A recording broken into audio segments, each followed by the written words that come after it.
All right, everyone, we're running a little behind today. My name is Chris Hazley. I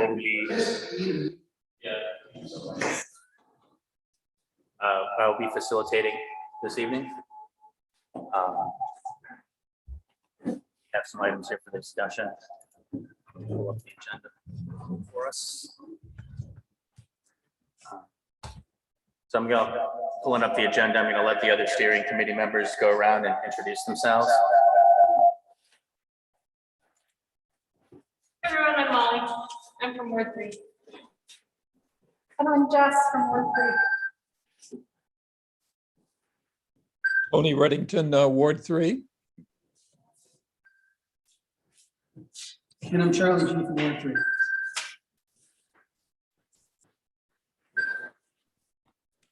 I'm Patrick Johnson, Ward 2. I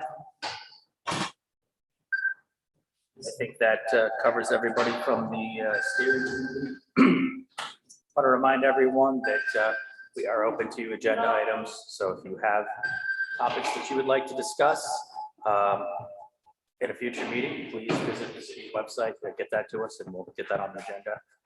Reminder that the next meeting will be Thursday, June 9th. We're slating to have this one at Burlington City Hall. Meantime, recordings of this meeting and prior meetings can be found on the YouTube or the CCTV's website. Also, importantly, we have a survey here, and I'm going to put the link up here in just a minute.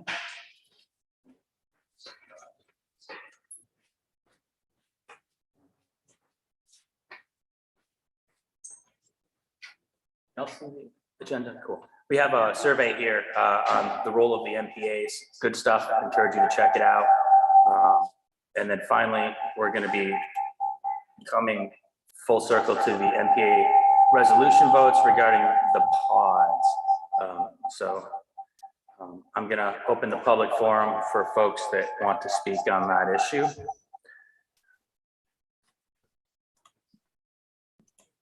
Chris, should we start by reading the resolution so that folks know the topic of discussion? Yeah, I got to find that here. Or I can read it since I proposed it. No. Go for it, Jessica. Yep. Here we go. It's at the appendix here. Great. Here, so I'm just going to read the resolution and then there will be ample time for discussion. I'm Jess Hyman, live in Ward 3, and the resolution that I've proposed is the Wards 2 and 3 Neighborhood Planning Assembly endorses the establishment of a temporary shelter pod village and community resource center on Elmwood Avenue to support community members who are experiencing homelessness. And we encourage the city to take proactive efforts to keep abutting neighbors informed about development plans and activities at the site. So this was a resolution that I proposed last steering committee meeting, and the steering committee, or last NPA meeting rather, received a lot of input from concerned residents about this resolution, and so we'd like to open it up for comment.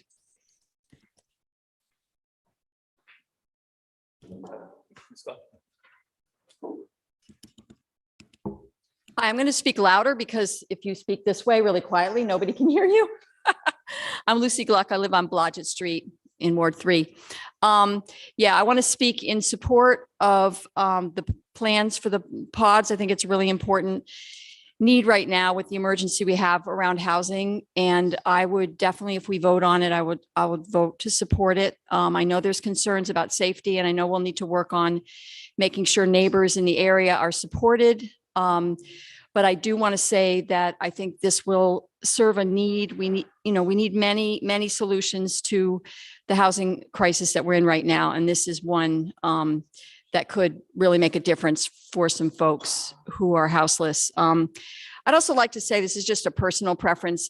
If Joe and Jean are out there anywhere, it would be really awesome to have you guys in person so we could talk to you. I know there may be COVID concerns or other things, but I just would love to see you again in person, and we could do it in a safe way at some point. So hello, if you're there, and come join us when you can. Thanks.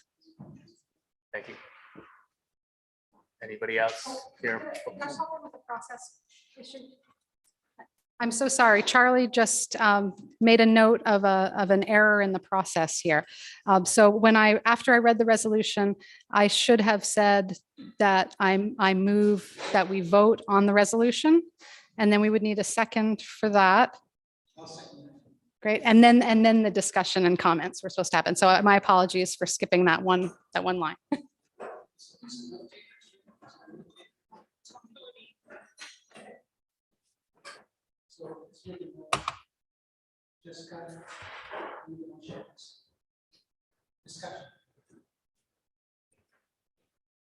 Hi there, everyone.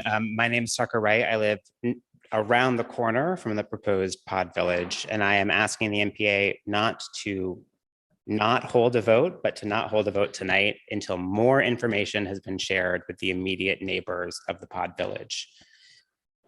We have not been engaged in a meaningful way by CETO or the city. I've shared this with all of the members of the steering committee who have email addresses earlier today. We were not delivered a mailed letter to every single neighbor, which CETO admitted at the neighborhood meeting last week. It was dropped off in person to the mailboxes where that was eligible. We weren't deserving of a postage stamp and an envelope. We were not given any due diligence around who is going to run this and how it will be run, because they let us know last week that they have not found someone to run this due to staffing shortages, and they can't provide us with a timeline of when that detailed information will be provided, which they noted last week. But not only that, for those people who had to work last week during the time of the meeting, or who were not able to attend because they didn't get an invite, none of the new information that was shared during that meeting has been posted on their website. How is that engagement? Where is the equity and the true involvement of the neighborhood in this project? Is it perfunctory? Is it a checkbox so they can go to the development review board meeting and just say, we did it? Or will we be engaged? Will we have an equitable seat at the table at any point? Because thus far, we have been told, this is approved, this is moving forward, give your comments. How is it that we should believe that if it is approved at the development review board meeting before we've had a chance to talk to the people who will run it as to how it will be run, that our voices will be heard? Because we've already been told once at this same meeting last month that our voices won't be heard. All I'm asking is that we be provided the information that's required for us to have meaningful, informed conversations before you vote on our behalf. We deserve information. If we don't have it, we're just continuing the disenfranchisement of the Old North End by the city of Burlington, and the NPA is supporting that path. Thank you. Mr. Wright. We've got some hands up in the virtual space on Zoom. I'll go with Mr. Reddington, and then we'll revert back to folks here in the room. I think we'll do an alternating approach. Yeah, hi, Tony Reddington. I live in Ward 3. And I've had some time to think since last meeting about about Podville on Elmwood. And based on my own personal experience as both a housing planner and a director of the executive director of the New Hampshire Housing Commission, when we brought thousands of truly affordable housing units to that state, mostly to small rural communities where the residents pay 20 or now 30% of their income max for rent. And I do know that this mayor, and we know for sure that Brian Pine, who was here last month, knows, and the state representatives and the councilors know, this city and this state has never, ever spent a penny to provide actual affordable housing assistance to those who rent, like the 2,500 renters in the city of Burlington today who enjoy and are sheltered with security with that kind of help from the feds.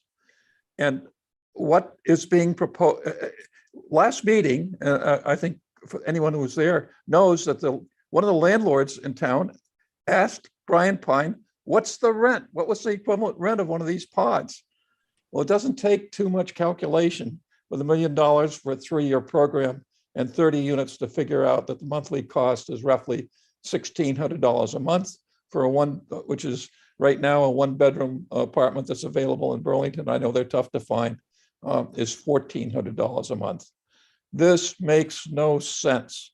If the city spent a penny like it does for parks, it could have 124 units of Section 8 type housing.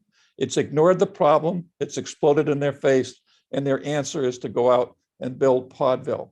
I have a friend who's in her mid-80s, who is without housing, who's warehoused right now, who should come before, who should be getting affordable housing, really affordable housing assistance.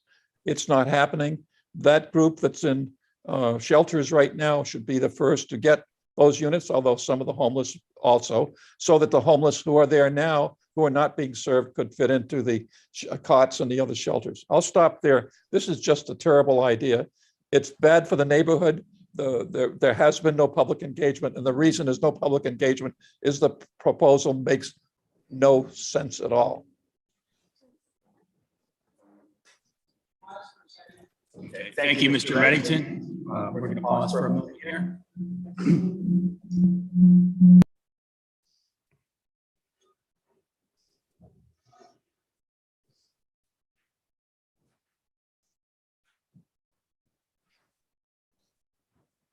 Do we have anybody here that would like to speak in person? Okay, we'll go with Solveig Overby here in a moment.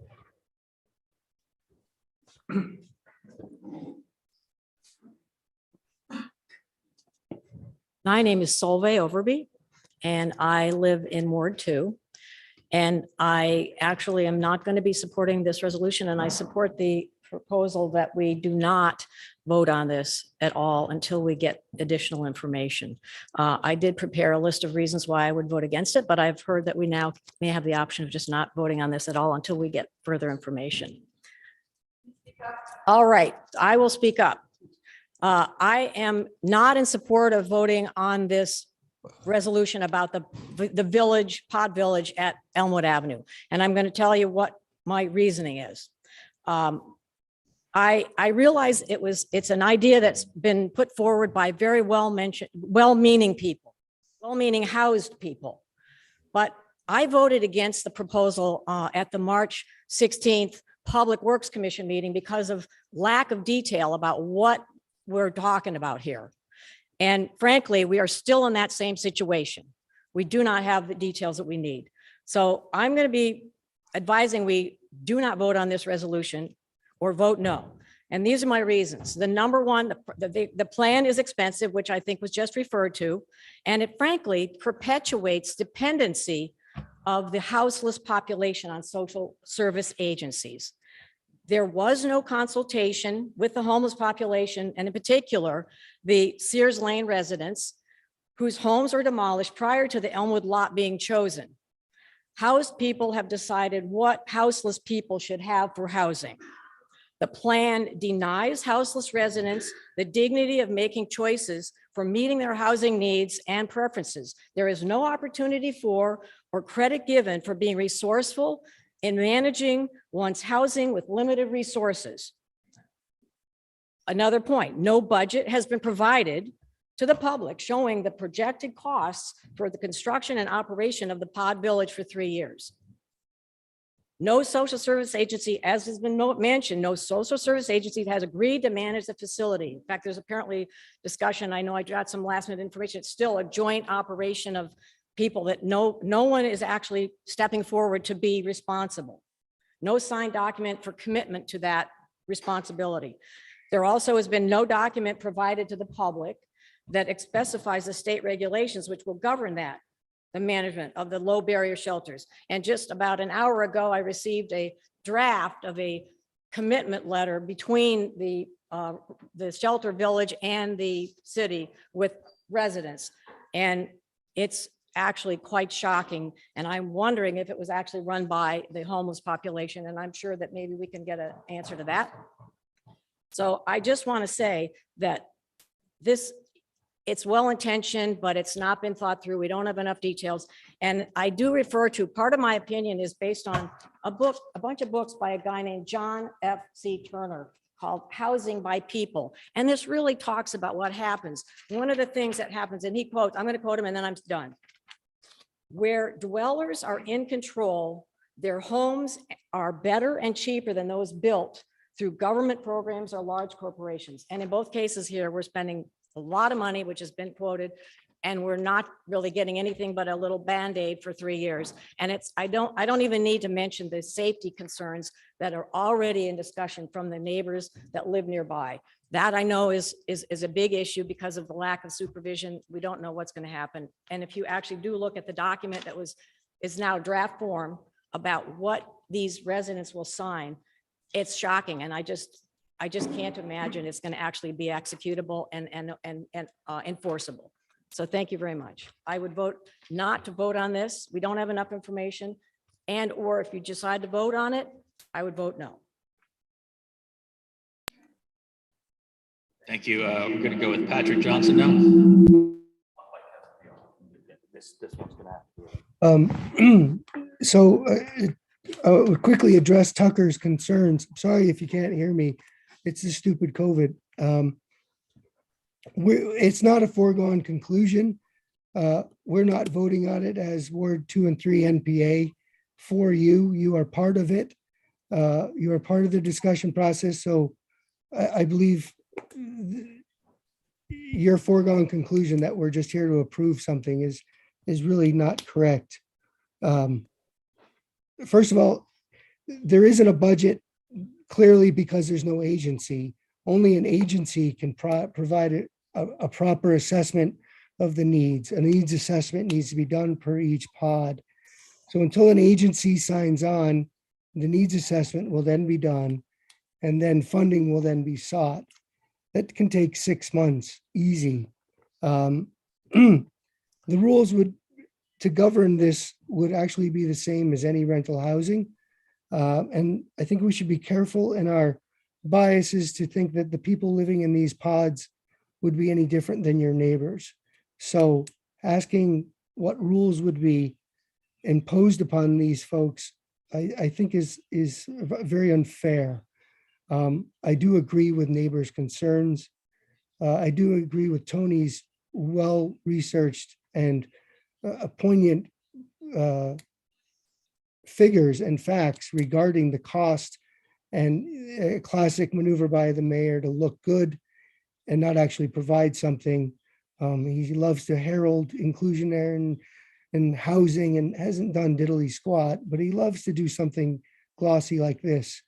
I do worry that if we don't start it now, that come winter, we will have a disenfranchised group of people who don't get representation on a level that is adequate to support themselves. These are a vulnerable population. This is not an easy decision for them to move inside. I would like you to take into that into consideration. They're going to be labeled by living in these pods, labeled as less fortunate and perhaps disabled. These are stigmas that this population will have to endure. I agree with the neighbors' concerns. I am only peripherally a neighbor, but it is my community, and therefore I feel obligated to assist people who are, I don't want to say impacted because that sounds negative, who are living with a new and adventurous form of housing. Anyways, thank you. So vague as well. It's a good point. Thank you, Patrick. Do we have anybody here in the, David? We're uncharted faith contract. Unhoused people don't trust how our society has been treating them. Every society member who has a organization has a name, and they don't. This project I support for a lot of reasons. It's never been done in Vermont, and other communities and other parts of our state will have to take this on someday. Then what do we do not in our own backyard is becoming a little annoying to me. I've seen too many things. My Native American people, we were thrown off our lands and had to become part of a society that we did not want to become. My point of view is this: we cannot pass the buck every time, or we'll have actually no social programs in the future. Oh, not those people. No, we don't have that space. Oh, that building. Oh, we don't want to give that to shelters. We don't want to put any money in it, but let's just make it a coffee house or a nail salon. There is a point I'm making. I live right across from the pod housing, and I have faith in the people who are running it and who are trying to put it together. We have to give hope to a bunch of people that just don't trust anyone anymore. And that's a sad thing. So let's please try to think maybe how it would feel one day when we had nothing. And just imagine how it would feel that we don't have a place to go. So if we don't try this, then another chance in this in the future is not going to happen. I'm seeing there's a place on Archibald Street, an empty Jewish synagogue. And the lady, the rabbi, is now living in our society, in Burlington Unitarian Society. And the building, she said, is not getting any support from the Jewish community. So they don't know what to do with the property. They're just going to sell. They're going to sell it, and it's going to become something completely different. A perfectly good building that we could do something with. So good faith contract is scary. But how many times in our lives people gave us a chance to do things that they don't think we were capable of, and we showed them we could do it. Thank you.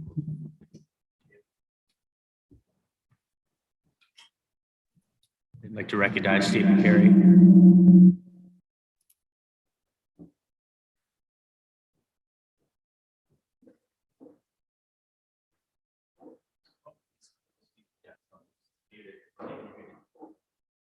Stephen, you're muted.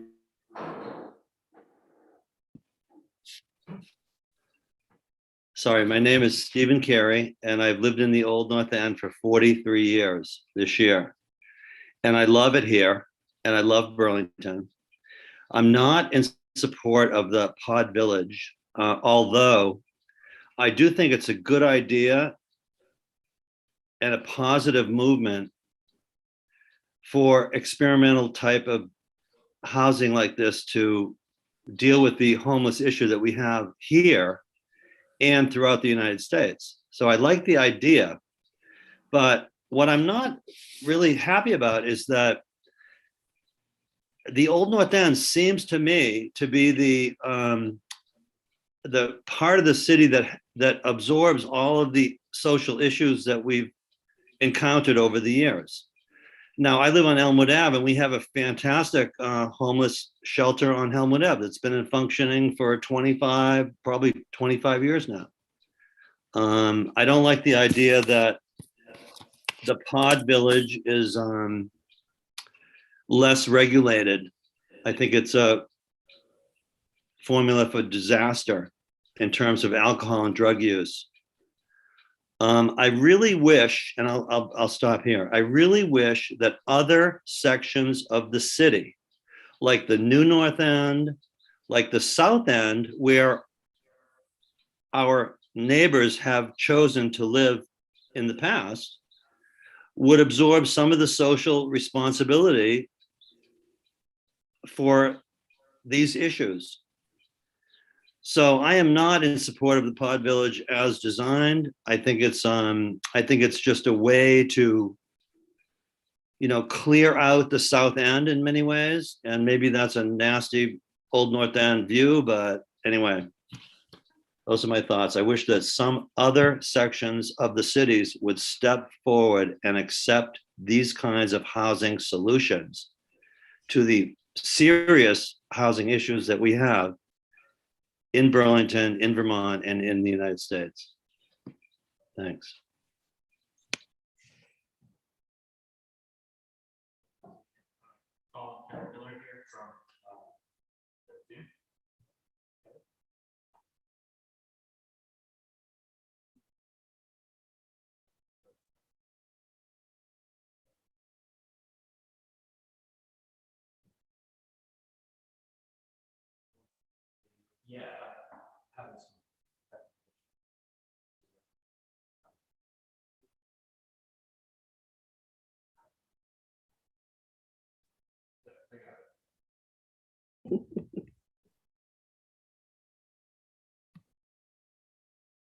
Kelly, you with us? I am sorry. Thank you. I couldn't really hear. I'm sorry I'm not there in person, but I have COVID. And I would just like to say that I would like for the NPA steering committee to hold off on voting on the resolution until after more information is gathered. I agree with many of the things that folks have said. I'm not in favor of the Pod Village, right? I just want more information about how it's going to be managed, right? And also looking really and have been asking for more information about, I guess I'm curious as to why they haven't found a partner yet, and for organizations in the community that have been providing services, what their thoughts are on it. And it does feel a little bit like it is getting dropped into the Old North End, and I just want to say I've lived in the Old North End for a long time. I've welcomed lots of services. And I think the thing that works really well when there's a lot of transparency and neighbor engagement. And so I just ask that folks hold off on passing the resolution until more information is gathered. Anybody here in person, community center that'd like to follow up and speak on that? Okay, recognize Brian Chena.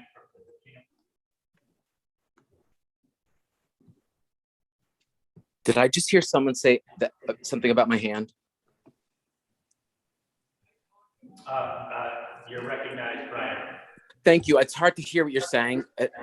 So I'm going to make this quick because I need to get back to the floor of the House. We're in the final moments right now, but someone let me know that discussion was happening. And I just wanted to say, I do support having the Pod Village or whatever we're calling it in the center of Burlington. I think where we need to step up is engagement with neighbors and engagement with the community around it. And I support what the previous speaker said. I think we should, if we can hold off, we should hold off and give feedback to the city that we think there needs to be a lot more outreach and engagement with the neighborhood. But ultimately, we can't keep brushing those who are unhoused to the margins. We have to create a space where they feel like they belong and they have opportunities to build relationships and to restore their place in society. Unfortunately, there's been a lack of transparency around the whole Sears Lane situation and around the plan for the people who live there all along. And one of the fundamental problems has been a disconnection between the people who live there and their neighbors. And we have an opportunity here to do better with building this encampment. So I hope that we can do that. Thanks for listening to me. So I would support the previous person's suggestion that we wait if we can. Thank you. Thank you, Brian Chena. Liz Curry, you're next in the queue. Thank you. I'd like to vote. I'd like to speak in support of the shelter pod community. I have been working on homelessness and housing issues and development since 1985. And these are what people are saying tonight is the same stuff people said about St. John's Hall. And it's the same stuff people said about the family shelter.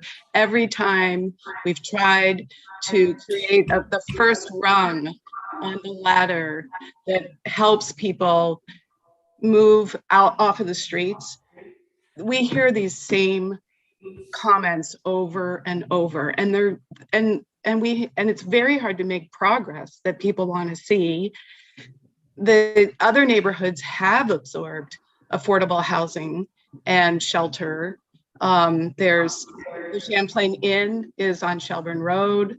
The New North End has Franklin Square and a lot of other affordable housing that you wouldn't know is affordable housing because it's been responsibly managed. And the other thing is, I agree with someone who said the residents who are going to live there are the same people living among us now. The people living among us now just happen to have a little more money or a Section 8 to stay housed. And our wealthy neighbors have addiction, and our wealthy neighbors have mental illnesses, but they have the money to keep them hidden. So as a society, how are we going to move forward if we can't take responsibility for each other and compassion? The Sears Lane situation was tainted by the media. There was a fine community that the city supported until one person who had a background in crime and violent crime disrupted things, and that was dealt with. That's evidence that the problem was addressed. Maybe not in the best way, because it was a situation that didn't have a positive inclusion in the neighborhood, a formal inclusion in the neighborhood. But by formally including people in the neighborhood, there is accountability and transparency. The problem with a delay vote, as someone who develops homeless shelters, I'm developing one in Lamoille County now, is that the permit process and the construction situation right now is so difficult because of the pandemic. There's not going to be time to go through the permitting and the site preparation in time for the pods and the weather and the winter, and all of the schedule just doesn't work. The other thing is, like, if it's not on this parking lot, this is a temporary situation, then we're just going to continue living with the same situation we have now, which costs the city more. It costs all of us more societally, and most of all, it costs these people more in terms of their physical and mental and social emotional health. So people seem so threatened, but it's easy for people to say all these terrible things are going to happen when you have the privilege of your own home and your financial security. It's easy to cast aspersions on people who have nothing. And I just would like to see people reach into their hearts and think really hard about why we would condemn people to the life they're living now, which is incredibly difficult, rather than provide them with a safe, warm, secure place to go every day and stay there until they can be supported by all of the incredible housing agencies we have to move them into a more permanent situation. It's only a positive development. Thank you.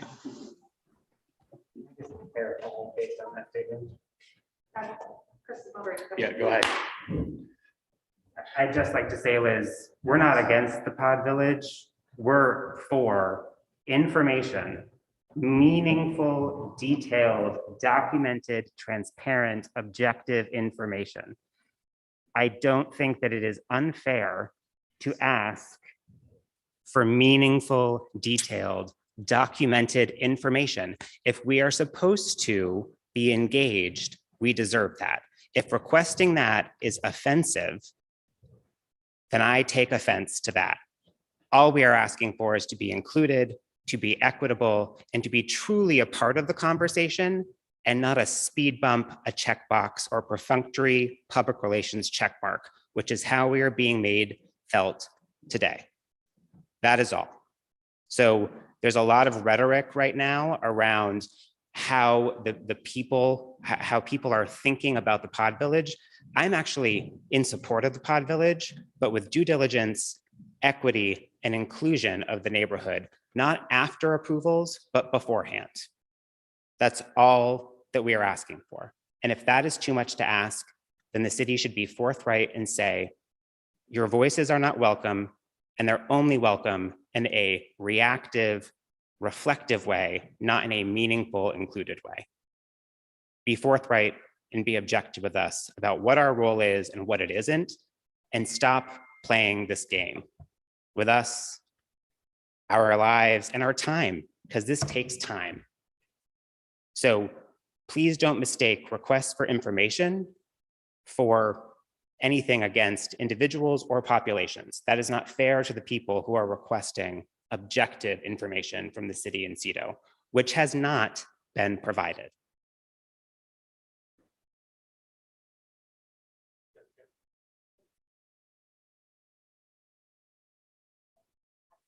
So I think there are two parts to this resolution.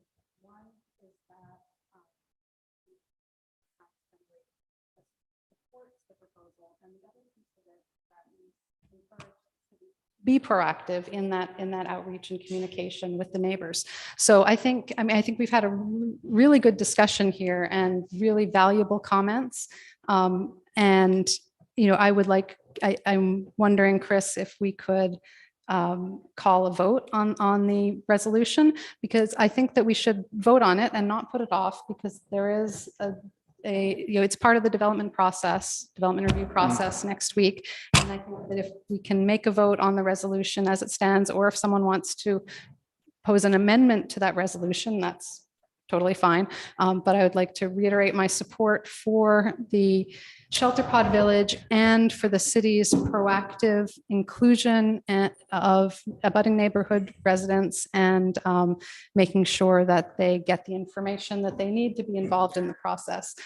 This project is a really important step to meeting the needs of our neighbors who are experiencing homelessness.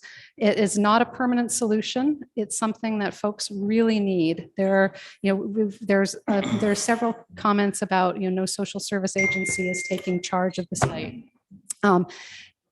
That's still in the works as far as I know, but there is a social service agency, CVOEO, who I happen to work for, that has been operating the community resource center, and will operate a community resource center on the site, providing essential supports and resources for folks to help them take the next steps in their journey towards having a safe and stable and sustainable home that we all deserve.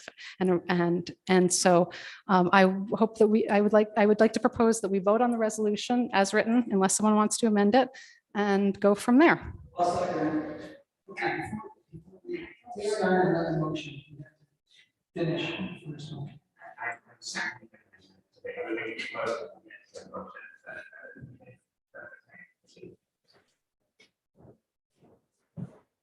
I would like to propose an amendment to the motion that notes the lack of proactive engagement by the CEDO and city, and that we encourage them to start it, rather than that we continue to encourage them, because things have not improved since the last NPA meeting, when that last amendment was added. Since that last meeting is when another meeting was held, and the outcome of that meeting, including the document that this person brought up, was not posted to their website for people who could not attend the meeting to review. So again, if we're going to put this forward as a part of the development review board process, so that CEDO can say it has the NPA support at the development review board meeting, I would like noted that they have failed their communications thus far, and it's not encouraging them to do so, it is requiring them to truly engage the local neighbors. Encouragement is not enough. So Tucker, how would you like the proposed amendment language to specifically read? And we will need a second to get the amendment on the I floor. would say instead of encouraging CEDO in the city, requiring CEDO in the city to begin the local neighbors. Jessica, is that a friendly amendment to your motion? Yes. Yes, okay. Any, Solvay? We had a motion on the floor already, on whether we can vote on it or not. And the motion is seconded, now this is the second one, we haven't already. So this is, yes, so this is an amendment. So the amendment takes precedence over the primary motion, which was the motion to discuss and vote. So now the process is we would have to vote on Tucker's friendly amendment. And then if that passes, the revised resolution text suggested by Tucker, which would substitute the word required instead of encouraged, would be ultimately the text that we would be voting on. So the process is we need to first take a vote on, do we want to accept the proposed language changes that Tucker has put forward? So anyone, any objections? All in favor of the amendment to the proposed resolution? Say aye. Aye. Raise your hand. Okay. I object. I object. No. All right, I'm going to ask for a roll call vote here because it does sound like we have a couple of objections. Sam, if you could facilitate that. All those in favor on Zoom, please raise your hand, say aye. Well, virtually aye. Okay. Perfect. Awesome. Please read the amendment. In terms of process, we have heard from a number of folks who have expressed a desire to postpone this vote. And at present, we don't have any motion to table on the floor. So if folks are feeling that that's the direction they want to go, we would need a motion to move in that direction. Solveig. Prior to the discussion, the motion was made that we would have a discussion so that we could decide whether or not to vote on it. That's what I thought we were talking about originally, why we even had the discussion. We had a motion on the floor whether you would vote or not. That's what we were voting. So. And well, Yeah. So, yeah, so, yeah, so I'll try to explain. So strict parliamentary procedure, you don't have any discussion at all until there's a motion on the table. So we have a motion on the table, which was the text that's, if it's not up, I'll pull it up here shortly, from the agenda.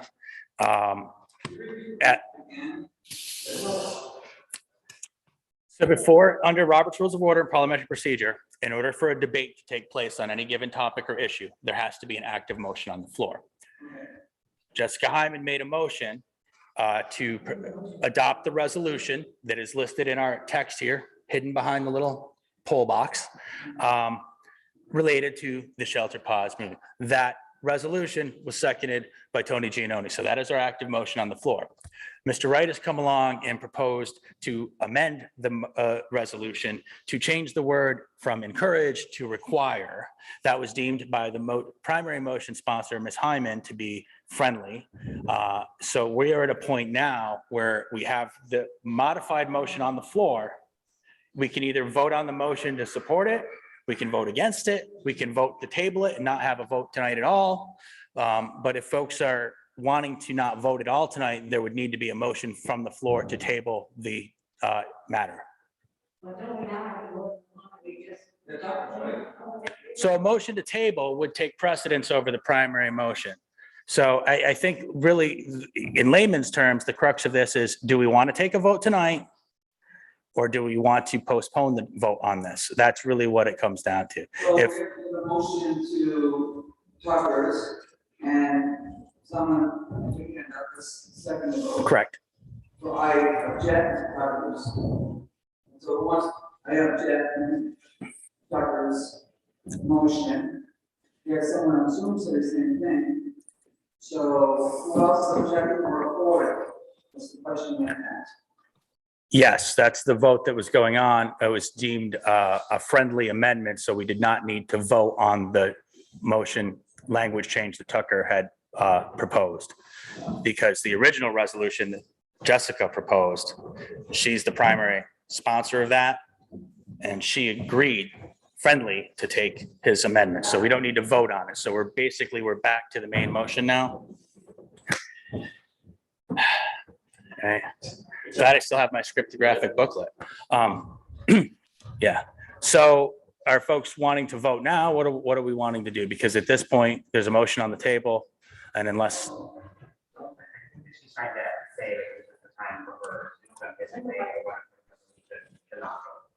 Yes, this is the time. if you wanted to postpone the vote to make a motion to table the issue. Postpone the vote because we are lacking sufficient detail to make that decision. Okay, as their second. Okay, we have a second. All right, discussion on the motion to Please use the table. microphone because on People on Zoom. Zoom can't hear. Didn't hear. We really love to participate. Yeah, didn't hear.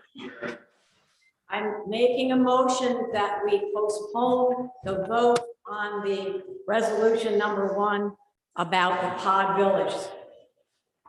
That motion has been seconded. It is now the active motion on the floor. The discussion at this point will be focusing on, do we wish to table this issue? That is to say, postpone the vote on the issue. So we are now entertaining discussion on whether or not we should actually have a vote tonight or whether we should postpone it. A discussion on when motion to postpone. Jessica Hyman. I would not like to postpone this vote because if we do, the collective NPA's opinion isn't as relevant because the DRB is considering this next week. So if we postpone this to the next meeting, there will be decisions made between now and then that will not be influenced by what the Neighborhood Planning Assembly says tonight. So my motion Right there. is that we vote, that in response to Solveig's motion that we table the resolution vote, I would not endorse tabling it, and I think we should just go ahead and vote. I second your motion on. I didn't make a motion, I was making a comment. That's probably, yeah. So we have public comment. If you have an opinion on whether we should vote tonight or whether we should postpone it, now is the time to speak up. We have our hands raised. Just a comment. Yeah. Go ahead, Brian. I don't know if they see it. So let's try to clarify what we're trying to do the right thing, and vote according how we feel. And that way will be recorded and documented and not have to get confused on so many different motions that we have to figure it out. Any, I see a hand. Is it Mr. Representative Chena? Yeah. Sorry, I couldn't see you. It's okay. And, I'm participating now as a neighbor. I hope people aren't taking this as from an official stance. I would support tabling it and coming back if there was definitely not going to be harm from doing that. But in general, okay, there's an echo. Sorry, I paused. It's myself that I'm hearing. So, Yeah.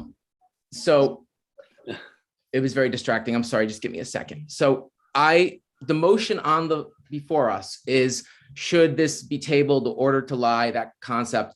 I would support that if it wasn't going to cause any harm and it was going to truly give people more information so that they felt like they would be making a more informed decision.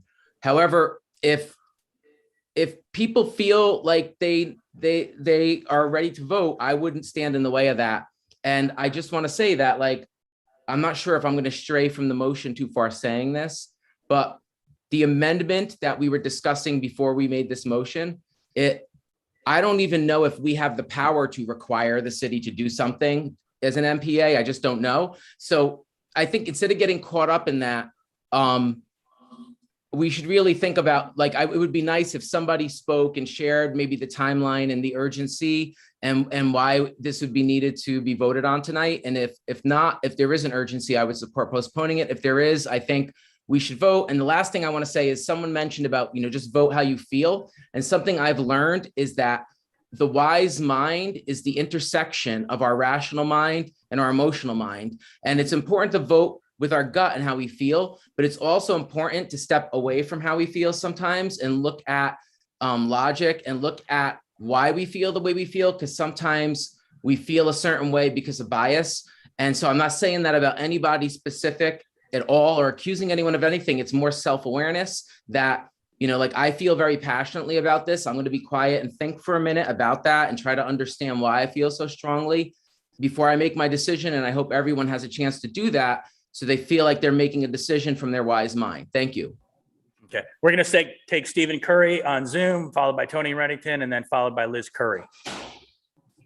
Yeah, in terms of Brian's comment about the difference between encouraged and required, I mean, I would be in support of the resolution if the wording, and I wasn't clear because I didn't hear the microphone that well, if the change in wording has occurred or not. For me, it's a requirement that the city maintain and not an encouragement of the city to maintain. So I would be in favor of the resolution if that wording was changed. If not, no.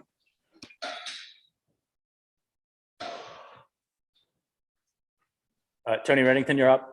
Yep, just a comment. First, some of us spoke on this whole subject during public forum and never got a chance to have a second hit at it when the policy came up. So hopefully next time we'll be careful to separate public forum and questions that where there's back and forth discussion. I don't mind voting. I think that's what everybody wants to do. Anything the NPA does is advisory only. We can't require anything, but we can use the term require, and that's fair in our advice.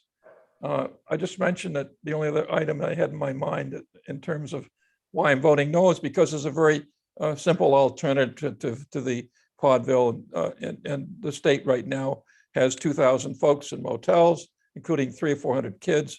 A motel is a lot better than a pod. And so therefore the city has that alternative. This is again a problem that the city is trying to pretend that it helps people, but in fact, it really is a negative all the way around. Thank you. Liz Curry, you're up. Thanks. I just wanted to, in terms of procedurally, a number of people were recognized on the floor to speak on the First Amendment, and no one virtually was recognized. So could you please keep an eye on that? And secondly, just Tony, you should know the motel program is ending June 30th. That's why people like me are developing homeless shelters. I'm doing it in Lamoille County. And I also want to say that, you know, Champlain Housing Trust and A New Place have stepped up and developed, and COTS, of course, have developed a ton of homeless housing, and they are maxed out.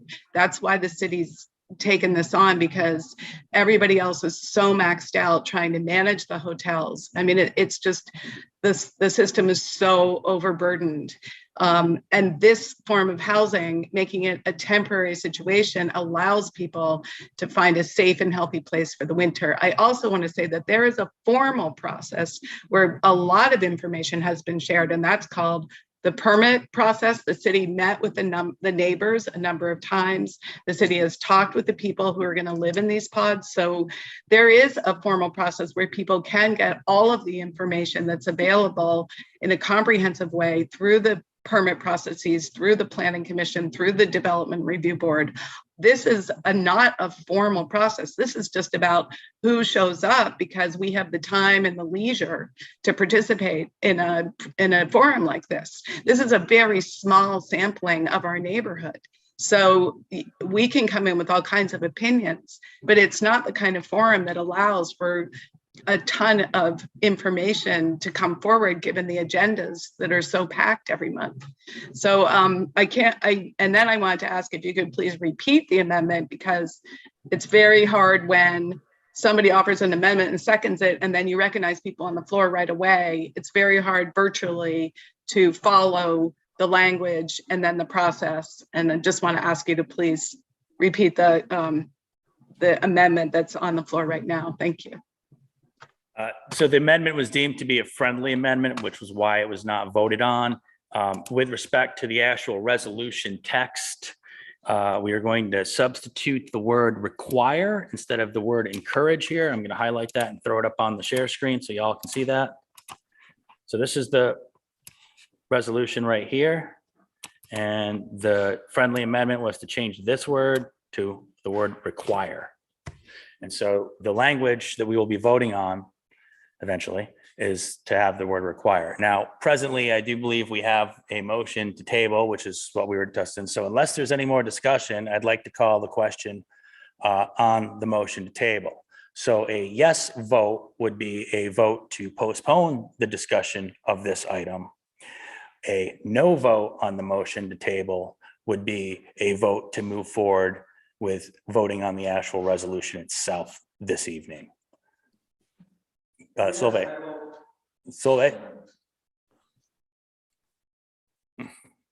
I just want to repeat that this is a vote on whether or not we vote or not. Correct. And there's only a dozen people in the room here and maybe, I don't know how many online, 30 people online. So those people are going to have to be voting method.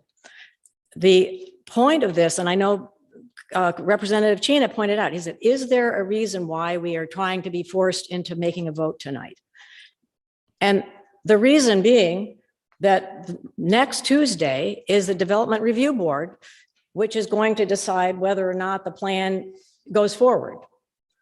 And they want to have, as I think someone pointed out, a checkbox checked that the NPA has endorsed this plan. And as far as I'm concerned, since March 16th, when I was on the Public Works Commission, I have been trying to get this information that we still don't have. I am appalled that we are being forced to vote on this without the information that I listed earlier. So my recommendation is, despite the pressure that we are supposed to be checkboxing, that the NPA loves this idea, we don't have the information to do it. And that's that. And if you want to vote on it, you're going to be basically, pursuing a vote on something that really is only intended to facilitate the city going forward with this project, however they want to do it however they want to do it without, and they can also inform us, but they will never actually listen to what the comments are that people have and concerns. Okay, so our motion is to, Director Pine.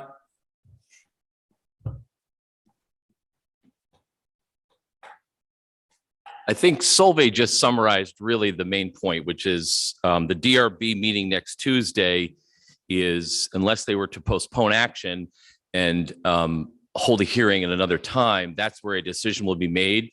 The idea was that the NPA discussion and vote, which started a month ago, should happen in order to inform that deliberation. I would also note that the city has gone to the City Council, the DPW Commission, 2 NPAs, the Mackenzie House, 2 community meetings at the Unitarian Church, all of which are not required except for this meeting right here. This is the requirement. Okay, so the DPW vote happened, the City Council vote happened, and those happened as publicly warned meetings.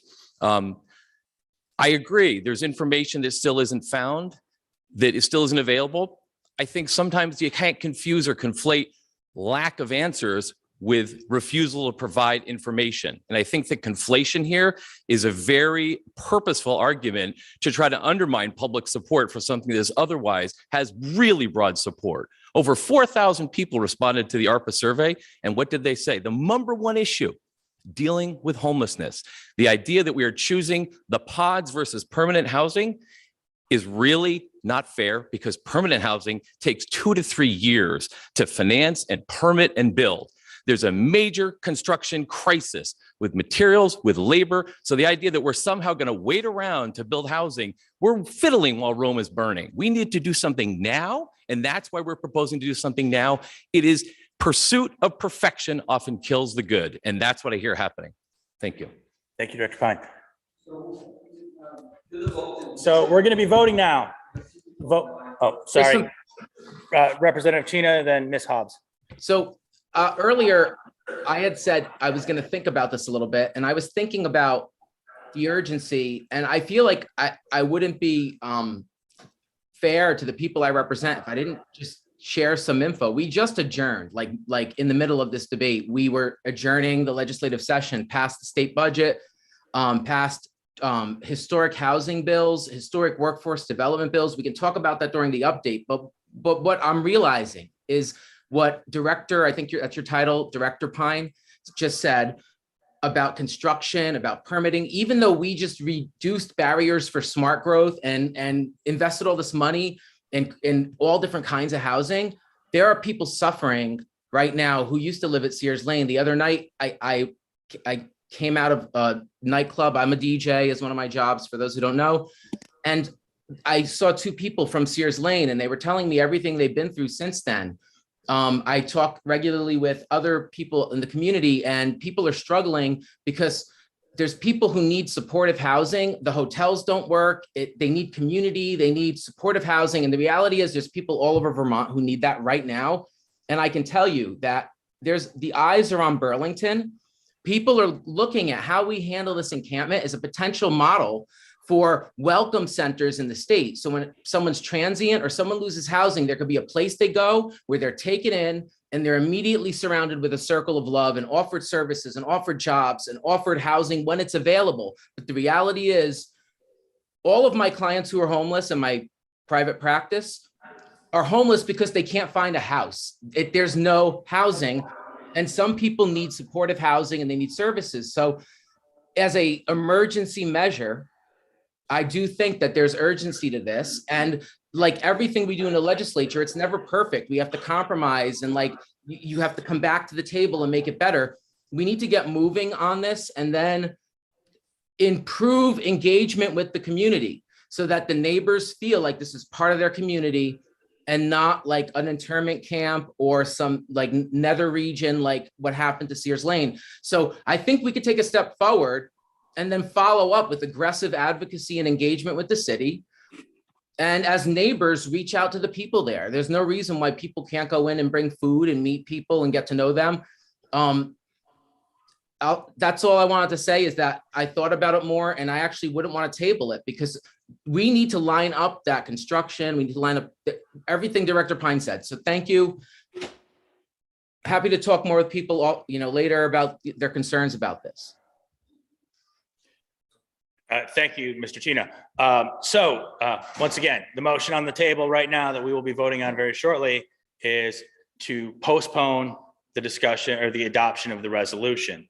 A yes vote now on this motion means I want to postpone discussion of the resolution. A no vote means I want to vote on the resolution itself tonight. All right, so Sam, you're going to probably do a poll. Jess, you want to facilitate in here? Sure. So we'll call the vote on whether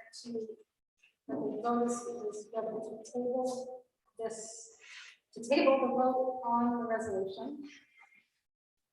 Postpone discussion, okay. Postpone discussion on the resolution. So I guess all those in favor of postponing the discussion, raise your hands and say aye in the room.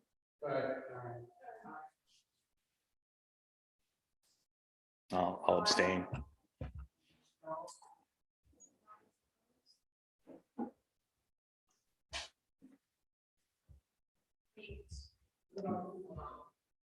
Sam's doing the poll. You have 5, 4 online and 17 hands.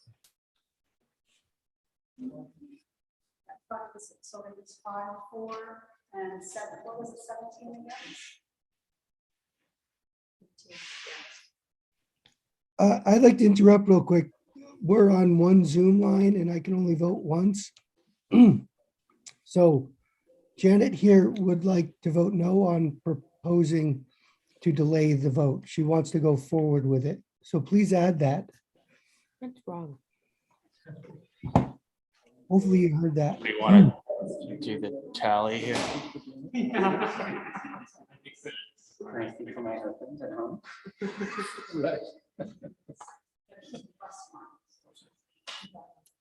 So 11 in favor of tabling, and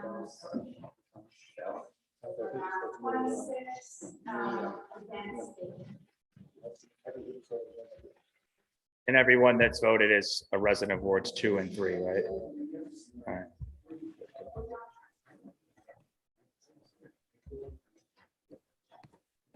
So the tally of folks in the room and on Zoom is 11 people total in favor of tabling the vote, 26 people total against tabling the vote. All right, so now we're moving on to consideration of the main motion, which was the text that Jessica had read with the friendly amendment from Mr. Wright. We're voting on the original resolution. with the friendly amendment proposed by Mr. Wright that was agreed on by Ms. Hyman. The text of the resolution is as follows. The Wards 2 and 3 Neighborhood Planning Assembly endorses the establishment of a temporary shelter pod village and community resource center on Elmwood Avenue to support community members who are experiencing homelessness, and we require the city to take proactive efforts to keep abutting neighbors informed about development plans and activities at the site. So I'll call the question. All in favor of the resolution, say aye. Raise your hand on Zoom. Your poll. Aye.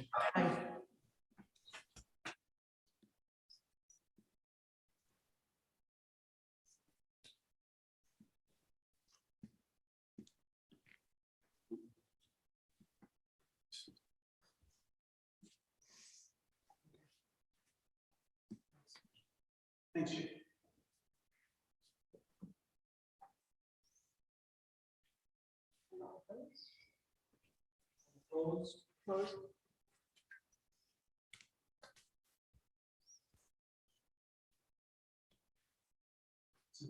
I'm abstaining. Facilitator. Did you get my vote?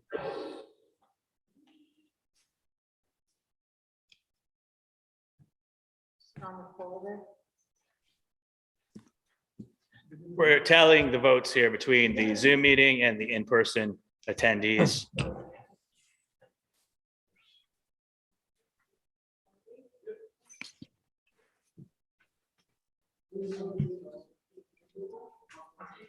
Yes.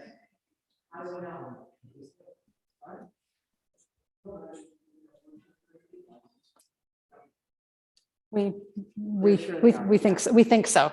No way of proving You're it. confirming that we are Ward 2 and Ward 3 people that are watching Yeah, online? And yeah, voting? Okay. yeah. Why don't you confirm that? Yes.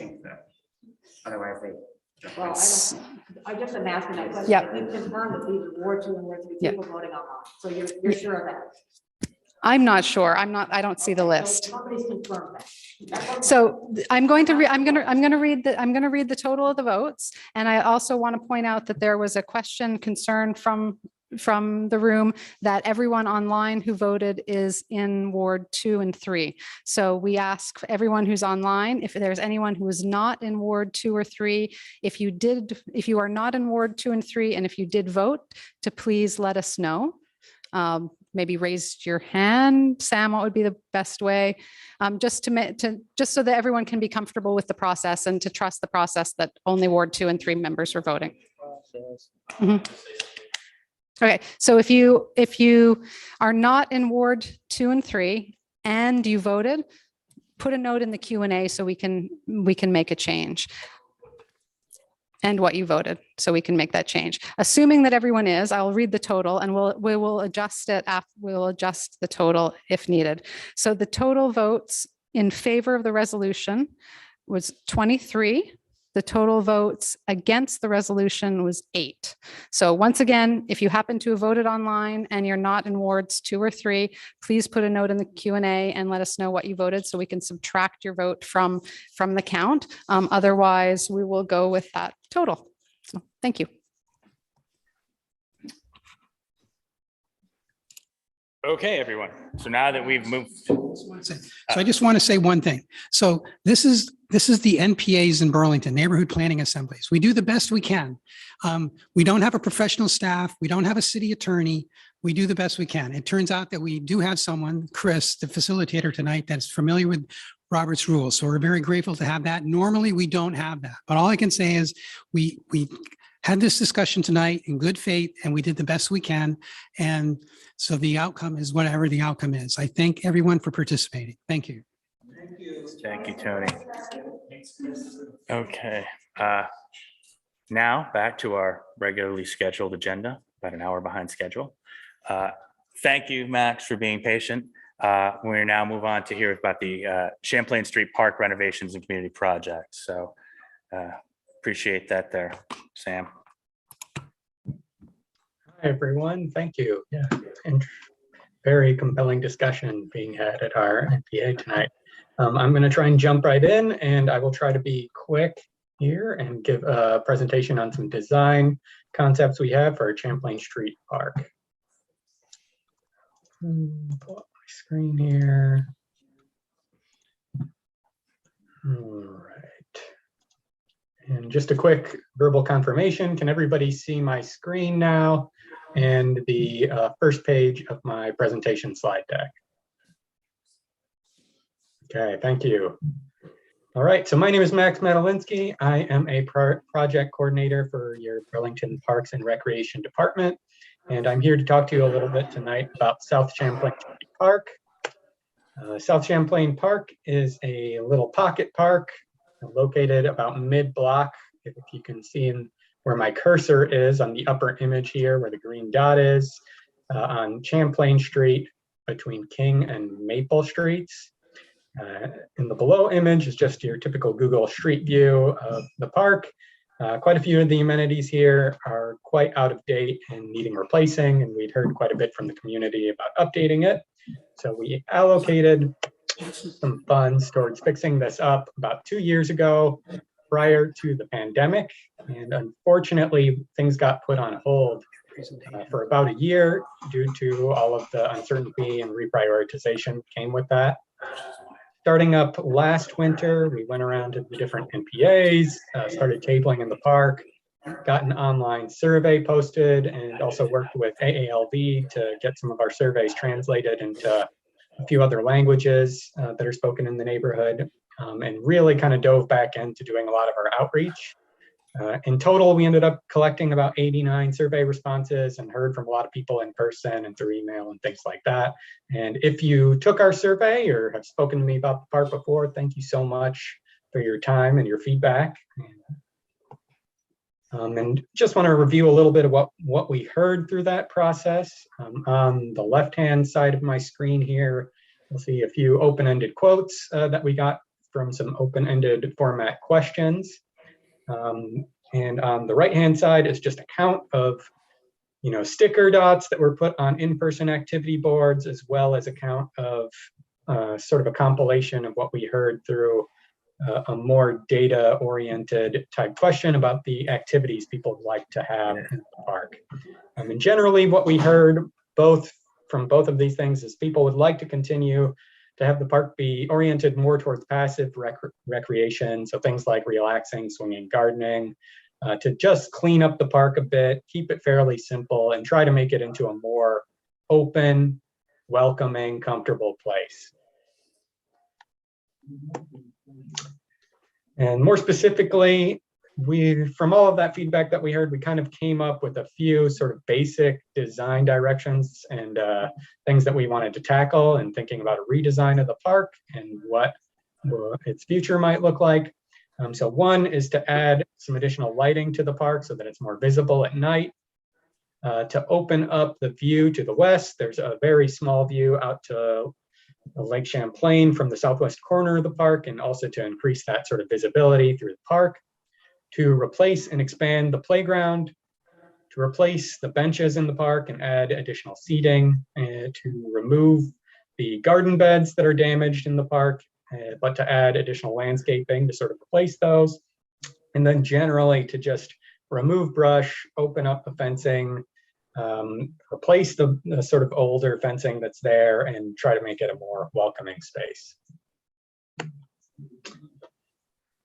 So moving into what we came up with as sort of just a broad design concept for this park, we looked at placing the new playground sort of in the back third of it here, to leave a sort of more open, informal lawn area in the middle, and then to have sort of a dedicated seating area or sort of garden mixture up at the front. This sort of puts sort of your passive, just hangout space right up at the front of the park, makes that space somewhere you could pop in really quickly if you were walking by, and also just keeps that sort of very visible and very active, and yeah, offering eyes on the street into and from the park. And then having the playground sort of activated in the back here, we're picturing something that'll be very brightly colored there, which you'll see in a second, and also makes it so that the most active thing, which would be children playing in this little pocket park, is sort of pulled into the back activating that rear of the park that is generally the most hidden of it. And then we also would add in two concepts that I'm going to show you, a little bit of a light in the back corner here. And by leaving sort of that green space open in the middle, it allows things to kind of overflow from either side. So in planning this out, we came up with just a general playground concept that we've included in two design concepts that I'm going to show you for the park. All of this, we were looking a lot at equipment that all has a very high visibility, and the activities we've kind of chosen here were mostly based on what we heard back from the community about what they would like to see. So swinging being really high up on the list of an activity that people would like to do in the park, followed by climbing. And then through our open-ended questions and through meeting with people in the park throughout the week, back in November, we heard a lot about school groups and daycare facilities that bring younger children here. So looking to have a dedicated playground that's oriented to children who are in the age 2 to 5 range. And on the right here is just sort of some concept images of what we sort of picture some of those amenities might look like. So a group swing located to take advantage of that view, and lots of open arching equipment that has really high visibility that can be seen through. And so we built a little 3D model just to sort of show what this could look like in that back corner of the park.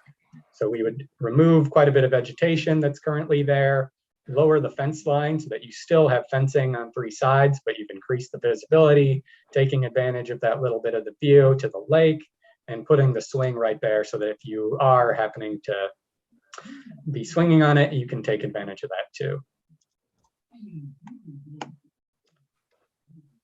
So the first design concept we pulled together here is something we call the gentle curve. This puts just a main sidewalk along the southern edge of the park. There's going to be, or there's a permitted like 3-story duplex that is set to be built at some point in the future on the south here. So we're just pretty aware that this is going to become a heavily shaded area of our little park. So citing that hardscape in an area where we're going to have a more limited plant palette for what we could do if we were to plant that with gardens and vegetation. Looking at using stone dust to sort of create a pad with bistro style tables up here and really allowing that to kind of spill out into the sideway, kind of extending the park a little bit into the sidewalk right of way. And then using just a couple boulders to sort of demarcate and make an entrance and add some additional seating there. And then in terms of landscaping, knowing that that building could be coming down the line, moving a lot of vegetation up to this northern edge and taking advantage of where there will still be full sun within this park. Looking to site a couple benches sort of strategically along that gently curving pathway. In this version, we're looking at, could we potentially do some kind of swinging benches? Again, looking at that sort of swinging activity that we heard a lot about from the community, and having just a small section of fence here where we would mount our sign, but also just to offer some screening to things like trash receptacles and bike racks and what you might think of as like back of house type stuff. And here is just a 3D rendering of what that concept looks like to sort of provide some visualization to what that type of seating and table looks like and how the space, how the different elements play together. Excuse me one moment, I just need to shepherd my 7-year-old out of the room. You gotta go out, It's okay, I'll be out in a second, okay? And then here's a view just looking from the middle of the park back out towards the street.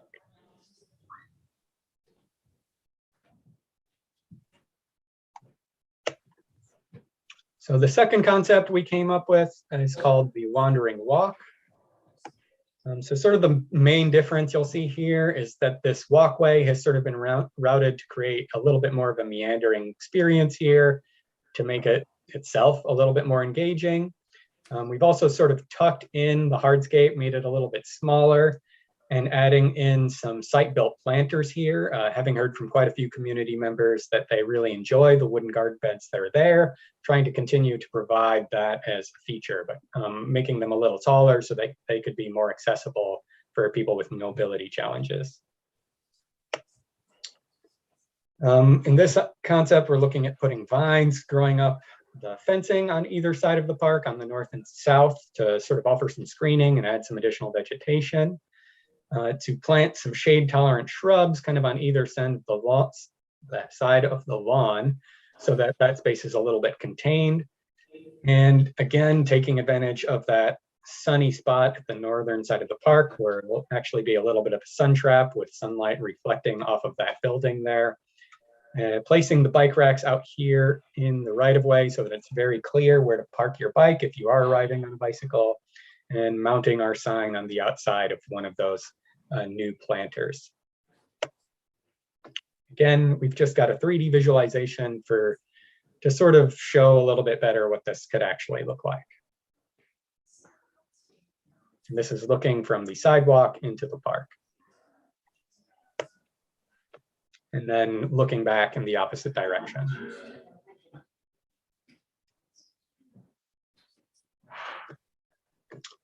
So in addition to just hearing your thoughts on if you have a preference between these concepts, if there's anything you like or don't like in either one of them, we really would like to hear from the community about what things might be highest priority here. If you're familiar with this park, playground, fencing and landscaping, seating area, or lighting at night. We have a very limited budget for this project, and we just want to make sure that we are moving first on the things that are highest priority to the community. We've already gotten started in partnership with a neighbor who's been organizing a bunch of volunteers to open up the park and remove a lot of the vegetation along the fence lines.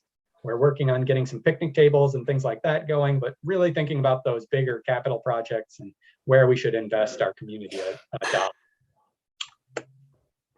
And some next steps. So I mentioned a little bit on some of the stuff we're already been working on there. We're also going to be proactively removing a number of ash trees along the western edge of the park, just knowing that emerald ash borer is coming up here. We have been to the Ward 6 NPA, and we'll be going to the Ward 5 NPA next week, in addition to another community meeting we had specifically about this project last week. And then we're about to finish designing and posting an online survey, which I will send back to the NPA coordinators here so that that can be shared more broadly for anybody to sort of give feedback that way. And then we'll sort of incorporate what we hear into either refining and sort of finalizing a final concept here, make sure we get some review from our maintenance team on how to sort of tweak things so that they fit their ability to maintain the space well, and then start putting some of those capital projects out to bid and really looking to make improvements in the park. So thank you all so much for your time. And at this point, I would like to just open up for questions, ideas, comments, thoughts, and anything you might want to share. Looks like we have a question from Jeannie online. Hi. Both look great. I mean, any improvement to any park is great. I do think it's impractical to have the wandering walk, as much as it might look pretty, eagle eye view. The truth is people are just going to walk straight through, and you're talking about erosion on grass. And, you know, I mean, we know people are just going to want to go to the playground, and a toddler is not going to be like, oh, I'm actually going to make a little bit of a right before I go to the swing, right? Mm-hmm. That's all. Any effort, I think. I appreciate it. Thank you, Jeannie. Thanks, Jeannie. Liz Curry. Hi, ditto, I agree with Dean, especially because if people are going to bring their dogs to the park, and if there are kids and families from cultures that don't relate to dogs, or just regular, or just like the regular issues you have with dogs around poop and stuff, it kind of separates a nice, you know, lawn area away from the sidewalk. So the other thing I wanted to ask is, you may have gone over this, is there a drinking fountain? And I do support at least one light initially, and longer term, like addition of lights. Thank you. It's great. It's a great design. It's an exciting project. I really like the screening. I really like the seating area, and it's been a long time coming. Thank you. Thank you, Liz. Do we have any further? It looks like Mr. David Shine is, did I say that pronounced, David? Yeah, that's how it is. I'm just really fast because I'm a performer and I sometimes work in the rain and I have kids that sometimes get wet. Is there any shelter where people can get out of the rain? David, and these particular concepts, we're not showing that. We have not heard many requests for a shelter on this site. And not that that is totally out of the realm of possibility, but it would be a much more expensive thing to add to our very limited budget of $70,000 for this park. I just recommend some sort of shed roof in case you get caught with your 1-year-old in a downpour. Okay. Easy thing. All right, thank you, David. Any questions here in the room? Solveig Overby, you're up. I can't tell from the picture, does the winding path show the benches facing like toward the west, or you're looking toward the playground? I can't tell what I'm looking at. I'm sorry. Can you hear me? Yes, I'm sorry. I have a very small dog that is barking very loud right in my ear at the moment, and I'm trying to prevent that. I'm sorry. Could you repeat your question for me? I'm so sorry. I was just curious of whether, I can't tell from these drawings, if the winding path has the benches facing toward the west so that the parents watching the kids on the playground are watching them that way. Or are those tables? I couldn't tell. So right now in this design, these are picnic tables here. They're oriented in a sort of north-south way. But that could be, the layout of those kinds of things could easily be tweaked. There's a bench here as well as here, and these are facing south, and then this one would be facing north. But yeah, they could be tweaked slightly in pretty much any direction, and that's totally doable. Yeah, I was just familiar with the Little Rosie Park, which is a playground and very active in the Old North End. And the benches, the parents are sort of watching from sitting at things there. So I was trying to figure out where you put benches for parents to be watching the kids. Thanks. I'm not sure. I know one time they proposed putting tables like that in Roosevelt Park around the edges, putting a bunch of concrete down and tables. And that sort of got nixed. So I'm not sure if, hopefully you run that by the people that live in that neighborhood, whether the picnic tables in that corner there actually are something they would use that way. All right, thank you, Solveig. Jeannie, do you have a new question or comment, or is that your hand from previously? Sorry, I'm unraising it, lowering it. Thanks. I didn't have a chance. I wanted to respond. Liz had asked about a water fountain in the park. It's certainly, again, not something that is completely out of the possibility here. It would be a more expensive thing to add to this park just because there currently isn't a water service here. So we would have to invest in putting in the piping, cutting into the street, cutting through the sidewalk, and getting that meter pit put in so that we could seasonally turn that on and off. So it's kind of a high dollar value item. So if we got a lot of response from the community that they really wanted to see that, we could start looking into it. But so far that has not risen to the top of the list. Thank you, Max. Do we have any other questions? On this and move on, please. I guess we're going to call time and move on at the request of the participants. All righty. Thank you, Max. Great. Thank you all so much for your time. So moving on to the next agenda is the Department of Work construction plans. We have Robert Goulding. You're still available? Robert? Yes, I am. Thanks for having me. Thank you. And apologies again for the very lengthy delay. Not a problem. We really appreciate the agenda time. We know that space is valuable. So very thankful for having us this month. We like to come every spring and often sometimes more throughout the year, but especially in spring to let folks know what our construction plans are for the year, and then specifically to zoom into the specific neighborhoods and wards that we're speaking with. So you have an idea of what some of the benefits and clearly what some of the impacts are going to be to your neighborhoods for the summer. It's also very important a lot of additional bond money has been authorized over the last 5 years. So we like to come here for an accountability perspective, just to share with you what has been done and what is being done with the limited funds that we have available as a city. So I'm going to share my screen, and given the hour, I will try to breeze through this. I think everyone can see that. Is that right? Yes. Great, thank you. So here we go. So we manage a lot of infrastructure at Public Works in the city. The things I've highlighted here are mainly what I'm going to focus on as we talk about the implementation of the Sustainable Infrastructure Plan. And now we're kind of well into that, about 5-6 years into the implementation of that plan. What informs our work and what informs what projects we're choosing is a combination of many things, all overlapping and intersecting, but residents, funding, and city plans and council priorities are really the things that dictate what we do and generally when we get to do it.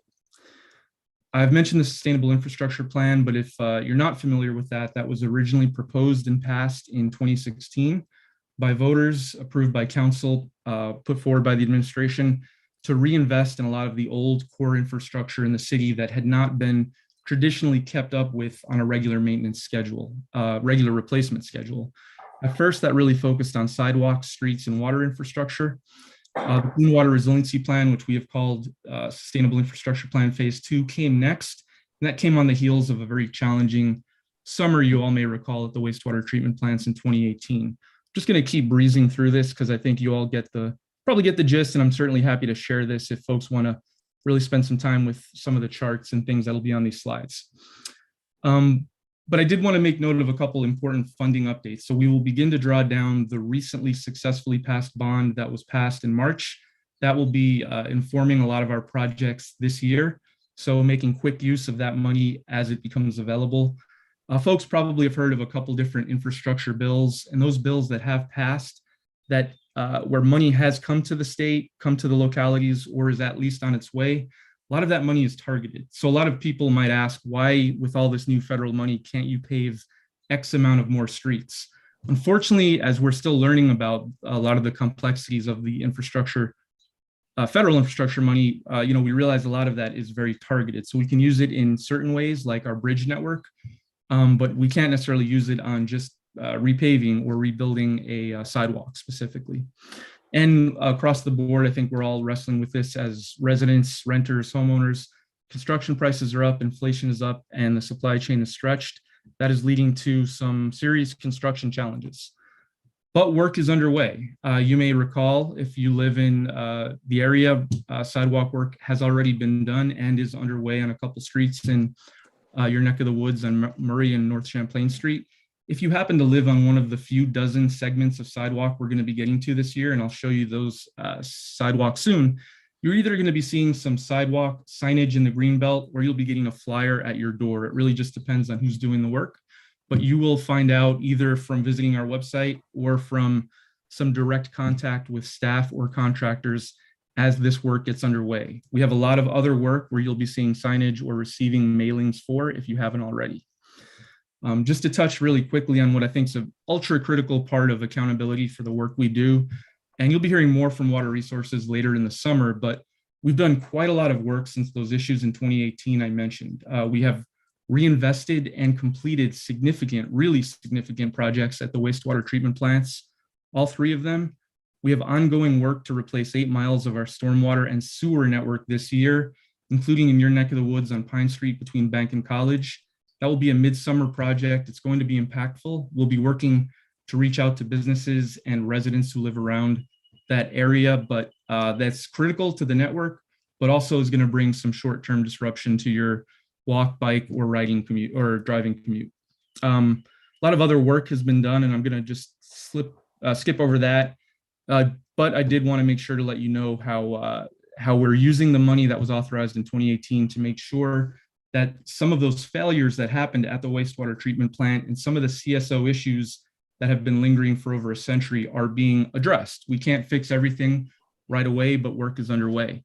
We do have some subsurface stormwater work planned in the Old North End on Rose and School Streets this year. More information to come, but certainly if you're interested in that, happy to answer questions. And one of my colleagues will be here soon to talk more broadly about water work, but she'll also have more details.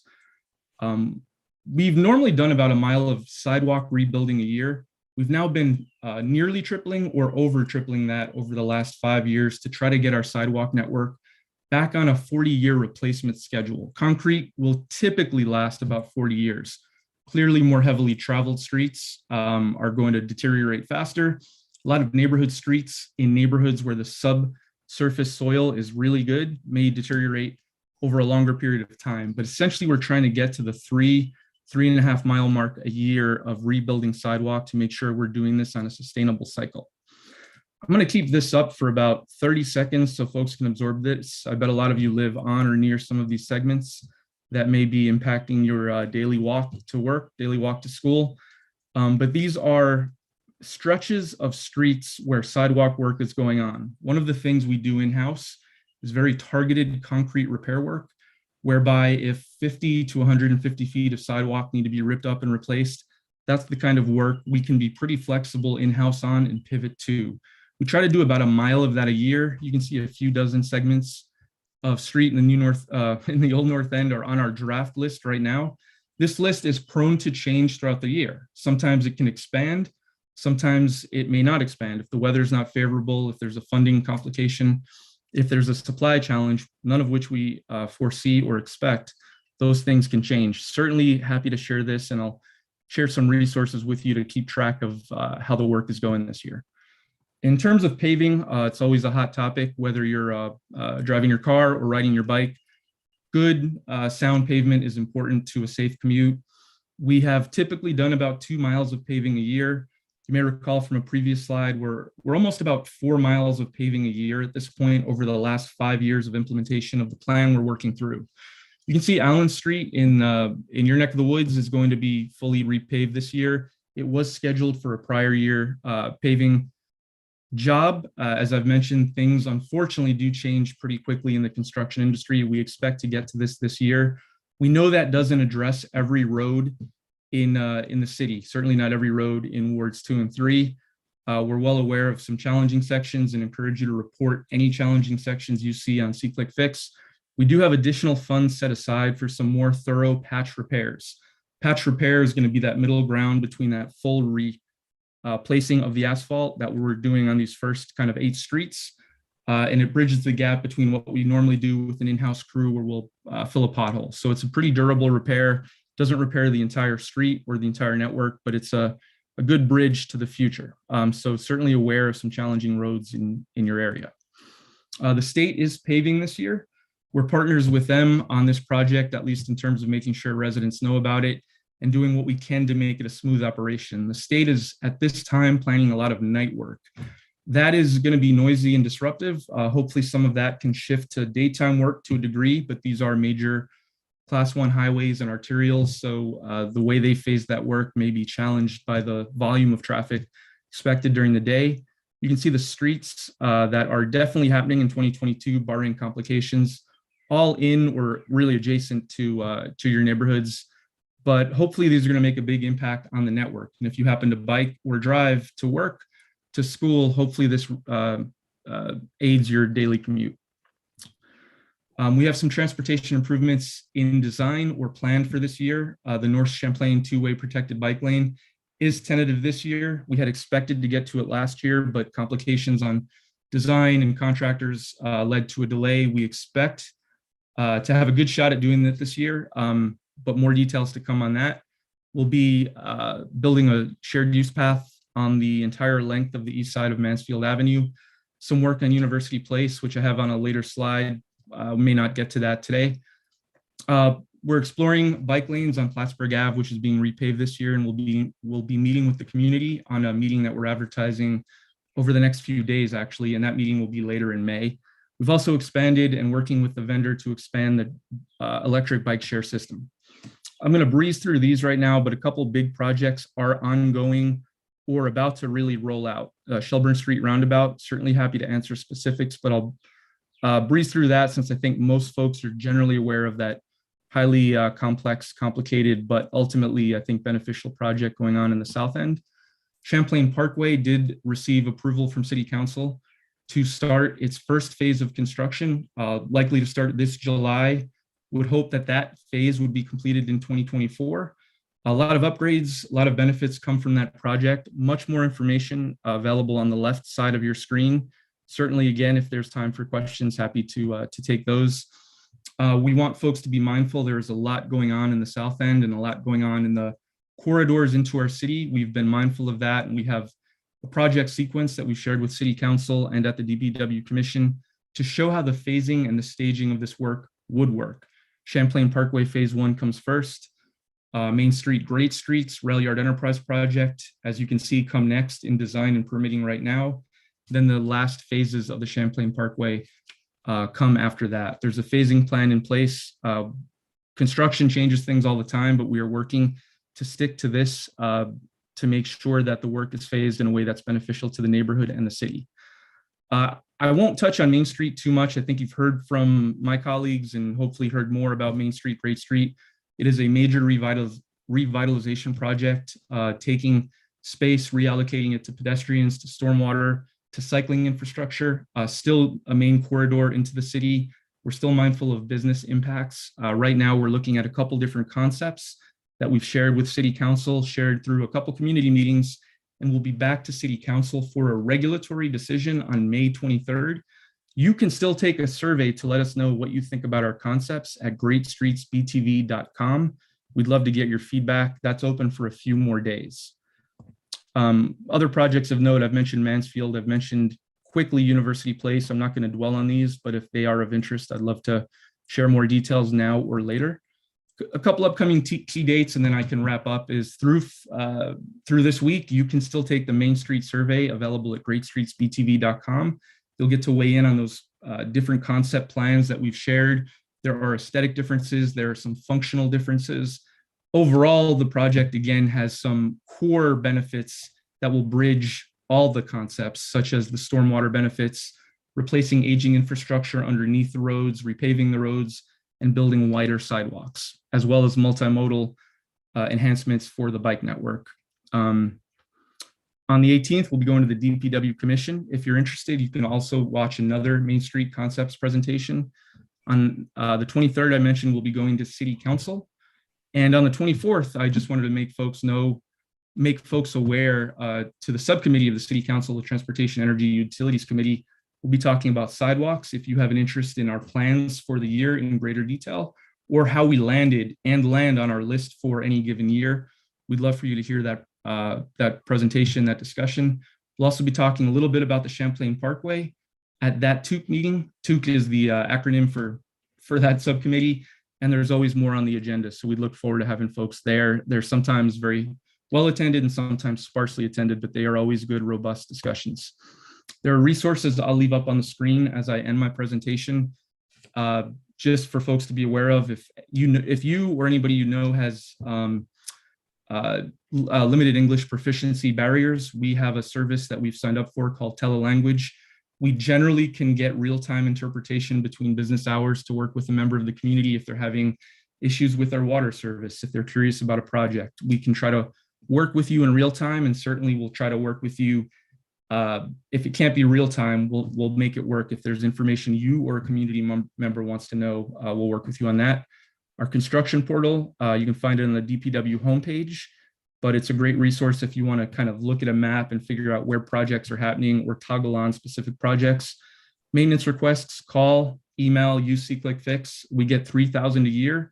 I think for the short-term requests like potholes, water leaks, we're ultra responsive. Some of the longer term issues you may not hear from us as frequently on, but they are in the queue once you let us know about them. VT Alert is a great tool to receive texts and emails for urgent alerts. More information on our website, and there's my information if you ever want to reach out, or let me know if there's somebody I can connect you with, as I do not always have all the answers of the great work my colleagues are doing. Thank you so much for the time today, and we definitely look forward to coming back the next time you ever want to hear from us. But if there's time for questions, happy to take those, and otherwise, please email me or call me. Not seeing any questions in the room. We'll see if there's anyone virtually. I see a hand from Liz Curry. Hi, thank you. That was a great update. you really packed a lot in. It was very useful. You mentioned translation at the end, and I was wondering while you were speaking if you proactively reach out to AALV to ask them if they'd like a presentation for their community as well. We haven't reached out to ask AALV about their community. We have used them for a lot of our translations. We have used them for interpreters on site at meetings. I've been to the family room when Parent University was having kind of an update on community services and what local government offers and what services we provide. We have met with the family room. We've met with the King Street Youth Center. We've met with BHA, CHT on a variety of our projects. We try to, especially for big projects that are bringing either a lot of benefits or clearly could bring a lot of impacts, especially during construction. We are trying to make sure that this is now a standard part of our outreach. We had a very focused effort for the Main Street project to reach out. We went to the REIB Commission. We met with different groups, refugee groups, immigrant groups, to get a sense of what this Main Street, it's a corridor for everybody. And it should be a home base for the entire community. So we want wards 2, 3, 5, 6 folks that abut that street to really be a part of it. But we also want everybody to kind of have their say in that project. So we've proactively done that. Some of our Champlain Parkway outreach and community meetings have involved interpreters and translators on site. And we now have snow ban information, clean sweep information, where we're sharing that in 5 or 6 different languages. We actually now have 10 languages we're targeting, which we got from the Burlington School District on what the most commonly used languages in their district is. And we're trying to mirror that, since they have just an enormous amount of ideas and resources that they've been able to devote to better communication with the entire community. So we're trying, but we're always open to feedback on how we could do better. Thank you for that. That's a really important question. Thank you. Any further questions for Robert? Okay. Thank you. Thank you, everyone. All right. I think we have the integrated water quality plan coming up with there, and I think we heard that that's going to be postponed. So now, David, it looks like you're up for Vermont Make Music Day. Okay. What a great meeting and what important decisions you are making. I used to live right next to Sears Lane, so it's kind of neat to see that people are dealing with this. So anyway, this is really short. It's I can share screen. I can share a screen, right? Okay, I'm going to share this one. I hope. Share. Make Music Vermont Day is the summer solstice, June 21st. It's part of World Music Day, which is celebrated mightily in many countries all over the world, especially in France. It started there. Jim Lockridge of Big Heavy World has made Vermont like into a city. So we are coordinating Make Music Day Vermont all over the state. Brattleboro, Springfield, Fairfax, Swanton, a big deal in Randolph. They're ringing every church bell in town on that day and that morning. So there's different stages of development. We're working with Burlington Parks and Rec, and we're going to the NPAs, and also with Church Street Marketplace and BCA. But I wanted to reach out to this amazing ward. You're the old North End. I knew you when I was a kid, and the grandfathers of my Hebrew school kids, a lot lived in the neighborhood still back in the 50s. So love this ward, love what's happened with the old North End. We've got one site so far, which of course is Junk Teaks. Finn's Backyard's going to be bopping on June 21st that night. But we're looking for other locations. We're very interested in Champlain Park, even though it isn't in the ward. We've been to 2 or 3 presentations at NPA. Those guys are doing it. But if there's any other parks or sites that you think would be nice to have music in on June 21st, this is all my contact information. And now I'm going ass backwards as usual. So I'll show you another screen which describes what it is a little more, and then I'll be done. So I'm going to share screen again here. And this is the cookie cutter information. Whoops, wrong one, I think. Here it is. Can you see this now? Make Music Day Vermont text. Yes. Okay, well, it's part of World Music Day. Anyone can play anywhere, essentially. It's all free music. I'm playing ukulele on my back porch at 9:30 in the morning for the dogs and cats in the parking lot and a couple of neighbors. Some preschools are making instruments at the libraries, and they're going to be part of it, with the instruments they made. You can be a fourth grader playing guitar. You can do it in your living room for your grandma. The thing is to register as part of this world movement. The registration information, if you're a musician, you go down to what I had before, bigheavyworld.com, Make Music Vermont. You see that? I think I just blew it. Yeah. And you can play anywhere pretty much. I have to get permits from the Parks and Recs and from Zach Williams, and Church Street Marketplace, but you can play anywhere. It's June 21st. If you're interested in playing it, or you say, oh, I have an idea for this park, the one across from the Boys and Girls Club, or, my daughter's a great violinist. Maybe she'd play in the park, for the mamas on the swings and the kids. It's that kind of thing. Do you have enough information to know that if you're interested and have any ideas, to contact me, and where to contact me?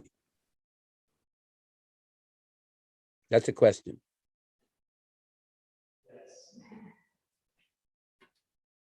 Hello, yeah, Jeannie? Hi, David. Hi. Has the city offered any, I don't want to say leniency or forgiveness or waiver for, busking permits or any kind of? We're working with Church Street Marketplace. They used to do a whole lot more, but they're kind of strapped right now. But they're going to put up a stage on the Church Street Mall. I've got different performers around there. The Shape Note singers will be outside of City Hall. And I'm trying to get a permit for some amplified music. I think they'll do it, but they used to supply tech. I get the amplified music part. I mean, I get that, but I really think one day a year. If they could just lift. We started late, and next year we'll do an all city committee. I started working for Big Heavy a while, a couple months ago. COVID kind of hurt it. It was going a little stronger a couple years ago. Okay. Last year there were 13 sites in the whole state. I'm going for 80 this year, and there'll be stuff going on all over Burlington. It will get a lot more city support next year, I believe. Okay, great. But Parks and Recs, Church Street Marketplace, BCA, they're all behind it, and a couple of private people like Finn is going to do his backyard thing. Yeah, no, I'm just saying, anything that has this permitting process, it just deters people in general. Parks and Recs has been great. Says, give me your list. We'll tell you the rules, Great. Thanks, David. Thank you.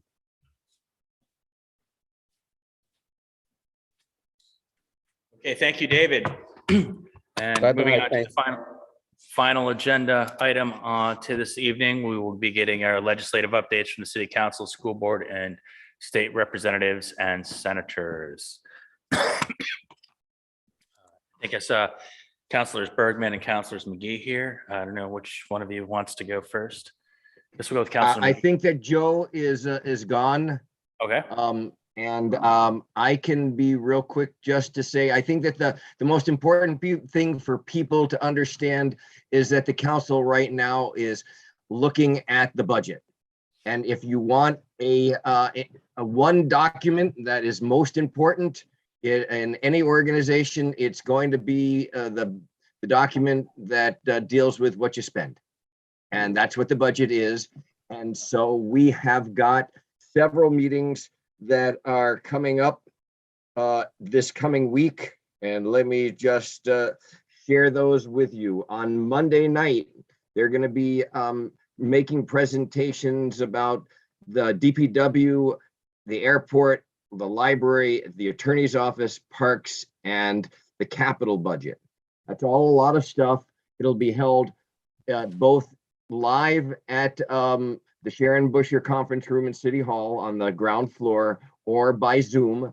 So people can come to that. And I would suggest if you want to, ask questions and stuff and, go to the public forum, that's probably the way that it is set up. I am not on the Board of Finance. That's who's really sort of conducting these, but they are, that's sort of where, and you get, you'll get your intro into that meeting process. If you go and have a hard time with participating, I would ask that you contact me or Joe McGee, and we will complain to folks, because this should be the people's budget process, not the insider's budget process.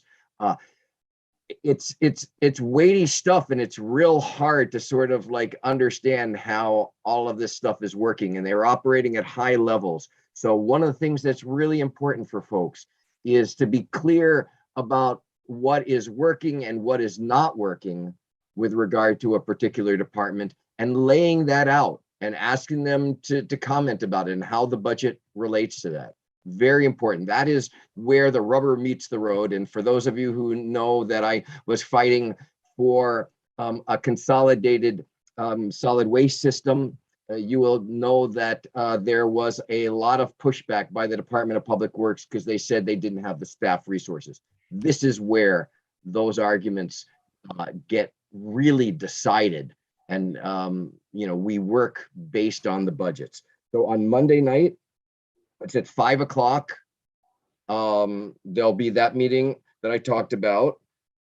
On Wednesday night, they will be talking about the arts, the business support, what used to be called code enforcement, which is now called permitting and inspections, CEDO, the planning office, and then the TIF project. That again is at 5 o'clock. And then the next night at 5 o'clock, the police budget, the water department, and water, wastewater, and stormwater, traffic. Then they have regional programs. We are part of the like the Green Mountain Transit, the bus service. We're part of the Regional Planning Commission. We give monies to things like participate in the Vermont League of Cities and Towns and the Champlain Chamber of Commerce. All those things are there. And then the last thing is sort of benefits, the health care, retirement, and workers' comp and other insurance budget items. So that's what's coming up this next week. There'll be many more opportunities, but these are really the first take at that. And I can't stress how much, how important it is for folks to understand what's happening with this. And if you are like me and believe that affordability cannot be solved by austerity, then you look at these things and, these budget meetings and you go, this is really, really hard stuff. That's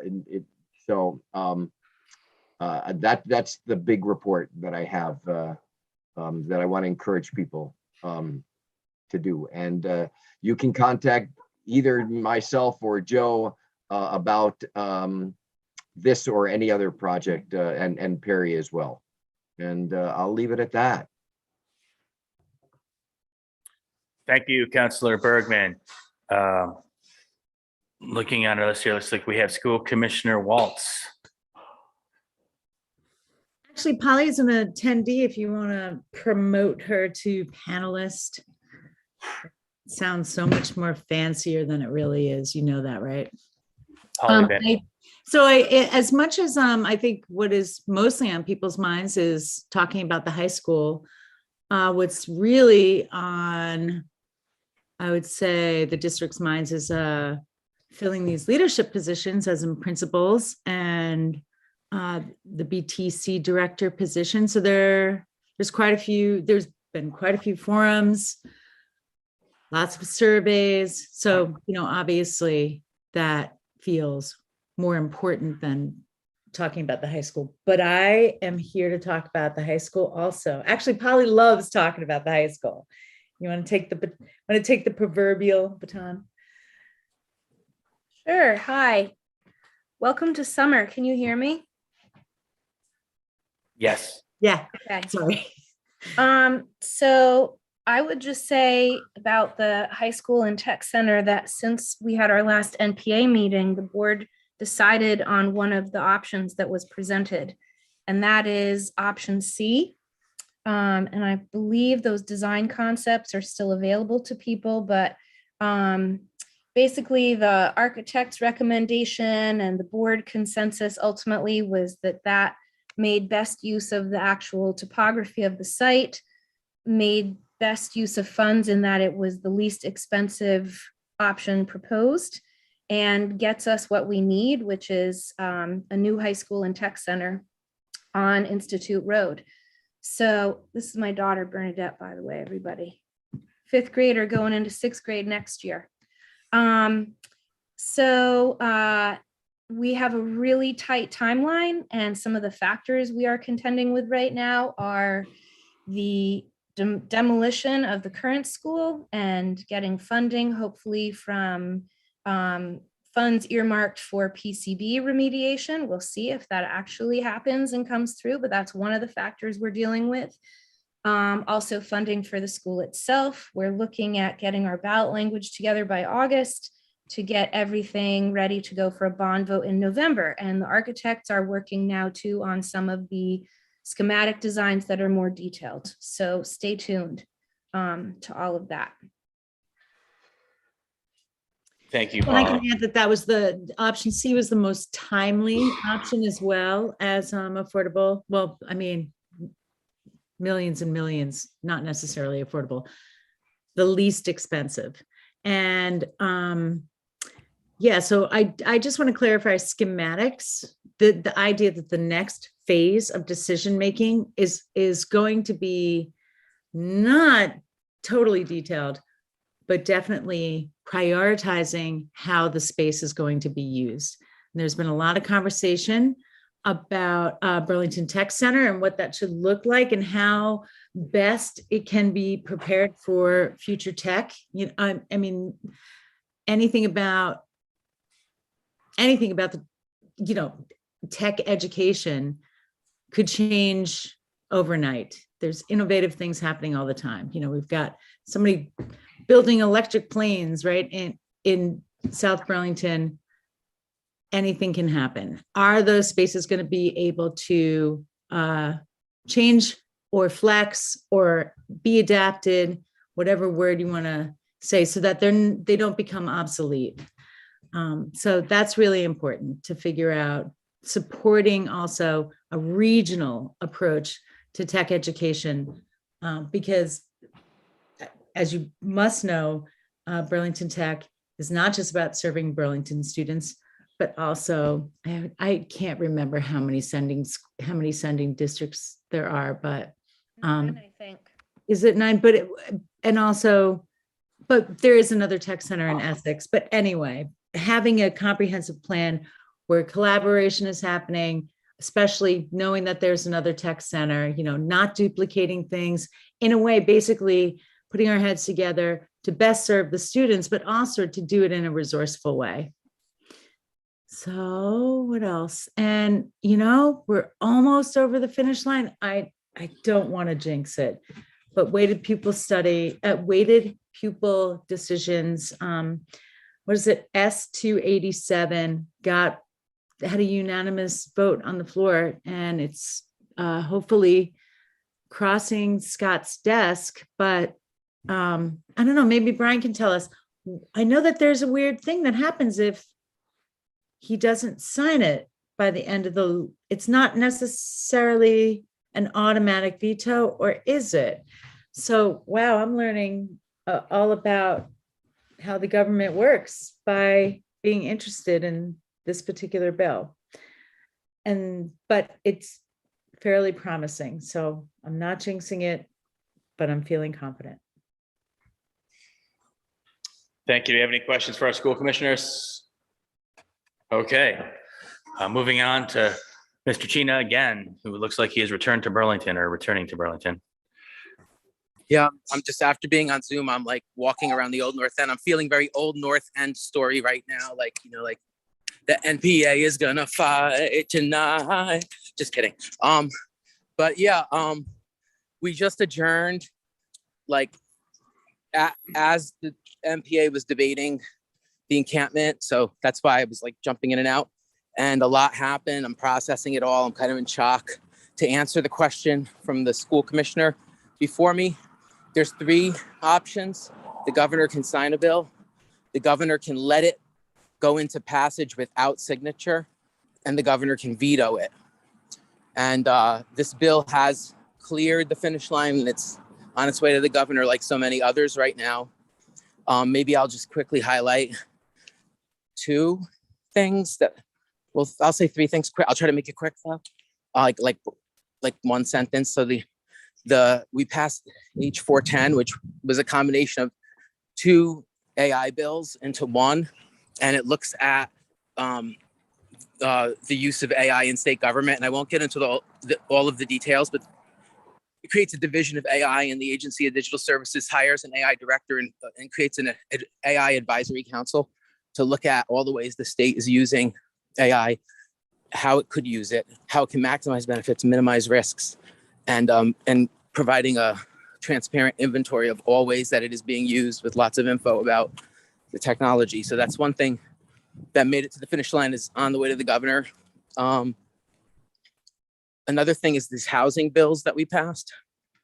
They seem pretty historic to me. Like one of the housing bills, it expands access to safe and affordable housing, and it invests in all kinds of programs like down payments for first time and first generation home owners, subsidizing the construction of low and middle income housing that people can buy so that families can start building equity for themselves, not just be tenants, but it also invests in social housing. It invests it reduces barriers to development of smart growth in specific designated areas. So it really is trying to promote the growth of safe and affordable housing. And one way we strengthen that bill is we amended it with a variation of H 273, which was the BIPOC-led Land Access and Opportunity Act.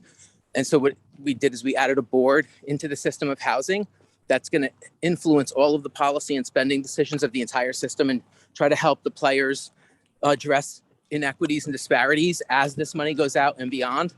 And one cool thing that got added to it was there's going to be a pilot project where the state looks at public land and figures out how to work with private and public sector to develop it into the neighborhood of the future.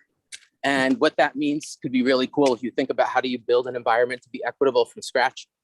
So those are some strengths. The last thing I want to say is I see a hand, so I'll make this quick, but this is important. I want to thank the speaker, Representative Jill Krowinski, who represents the Old North End. Like her district is, let's see, this is my district now. That's hers right over there on that side of the street. And I just want people to know how hard she worked for Burlington. She tried so hard to get people to rally and overturn the veto on just cause eviction and was betrayed. So she deserves credit and love, because I think it really was hurtful that people did that. The people who say they support local control in one issue turn around and say that, we're violating the private property rights of people. So we can't do this, even though we chose and passed it here strongly. So I just want to give her credit for that. And I'll stop there and answer questions. I tried to be brief. Thank you, everyone. Tony Reddington, you're up. Okay, first, Brian, I just want to comment on Brian Chena. Thank you so much for preserving the pensions for state employees and for retired teachers. That was also a tremendous success for our Jill Kowinski and our district here.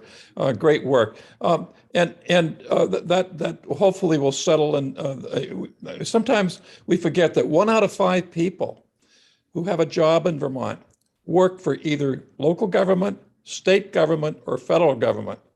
So when you're talking about, and all these, all those governments, most all of them have pensions, and most all it makes a big difference in terms of retirement.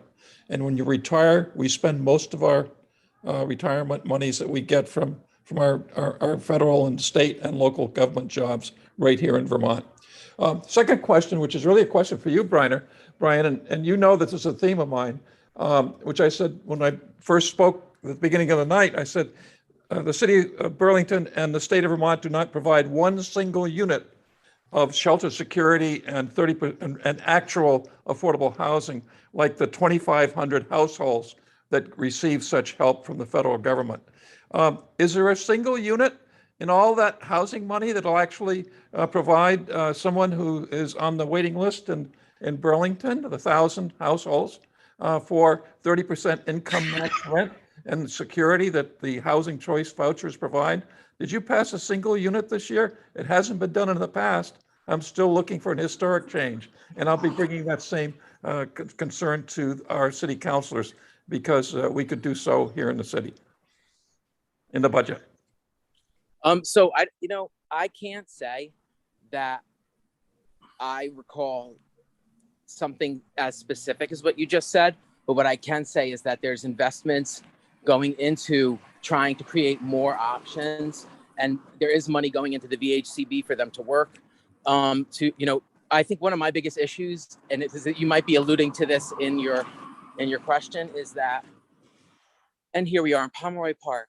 Yes. Okay. So I got distracted. Sorry. I'm just happy to be outside. So this definition of affordability to me is problematic. Like what is considered affordable and like the percentage in property. But this particular piece of legislation definitely pushed the boundaries in some ways. And if you want to, I can walk through it with you sometime because it's really complicated. It was a thing that a lot of people's ideas got added to. So it's like 13 sections. In the end, it was even more. They added a whole bunch right at the end. So, but I hear your concern, which is that we create this, there's a myth that housing is affordable, but it's actually very small amount is, and there's all kinds of barriers to access for people, especially people with disabilities and people who are BIPOC and people who are LGBTQ, which is why that Land Access and Opportunity Board is made up of those voices in hopes that they can help advocate from within the system for us to do things better. And hopefully that can also help affordability by looking at those barriers closer. So anyway, are there more questions? Yeah, I wanted to ask, when can we hear about what's going on with the educational? Sorry, I'm sure this sounds insensitive. There are amazing, needy things going on out there, and I'm talking about a surplus of funding. But when do we get to hear about what's happening with the educational funds? What are you exactly referring to, though? I'm talking about the 45 million that was left over that Scott has, everybody's been saying, oh, it's going to go for tech, it might go for PCB remediation. When do we find out what happens with that? Well, just so you know, like what happened in the last few days is that dozens of bills suddenly come back to us in their final form, and there's no way I can like read every single one in that time frame. So I don't think this is attached to bills, though. I think it's at the discretion of the. Well, it has to be if there's money to be spent, it has to be in a budget bill. So what I was going to suggest is if you want to talk more later, I can look through it for the specific things you're asking about, and we can kind of unpack what happened, because it's unclear to me right now. In the last whirlwind of things, there were multiple big education bills that passed by us. So I have to catch up on that. Brian, definitely take a breather, and maybe on Monday I'll bug you. Okay. Yeah, but I would like to say that there is, I do know that there was, that the concern about aiding schools and construction and infrastructure improvement was taken seriously. I think the question for me is, a lot of things get watered down in the end. So you think it's great, and then like a study committee comes back, and you're like, wait a minute. Yeah. We're gonna study it again. So no, like I have to review the task force. Exactly. Yeah. Exactly. I'm like sorry. What people waiting. Exactly. Yeah. But maybe we could have like a follow-up meeting between the Burlington delegation and the school board to like just review stuff together. Like maybe you could send us in advance your questions so we can be prepared, and like then I can come in with others, because others we divide stuff up too. Like some people will focus more on one thing than another because there's so much to track. So I know This is Representative also a Lindy city Stanek. coun- I'm sure city councilors would be interested Yeah, too. Yeah. I'm back on Isham Street. All right, Polly.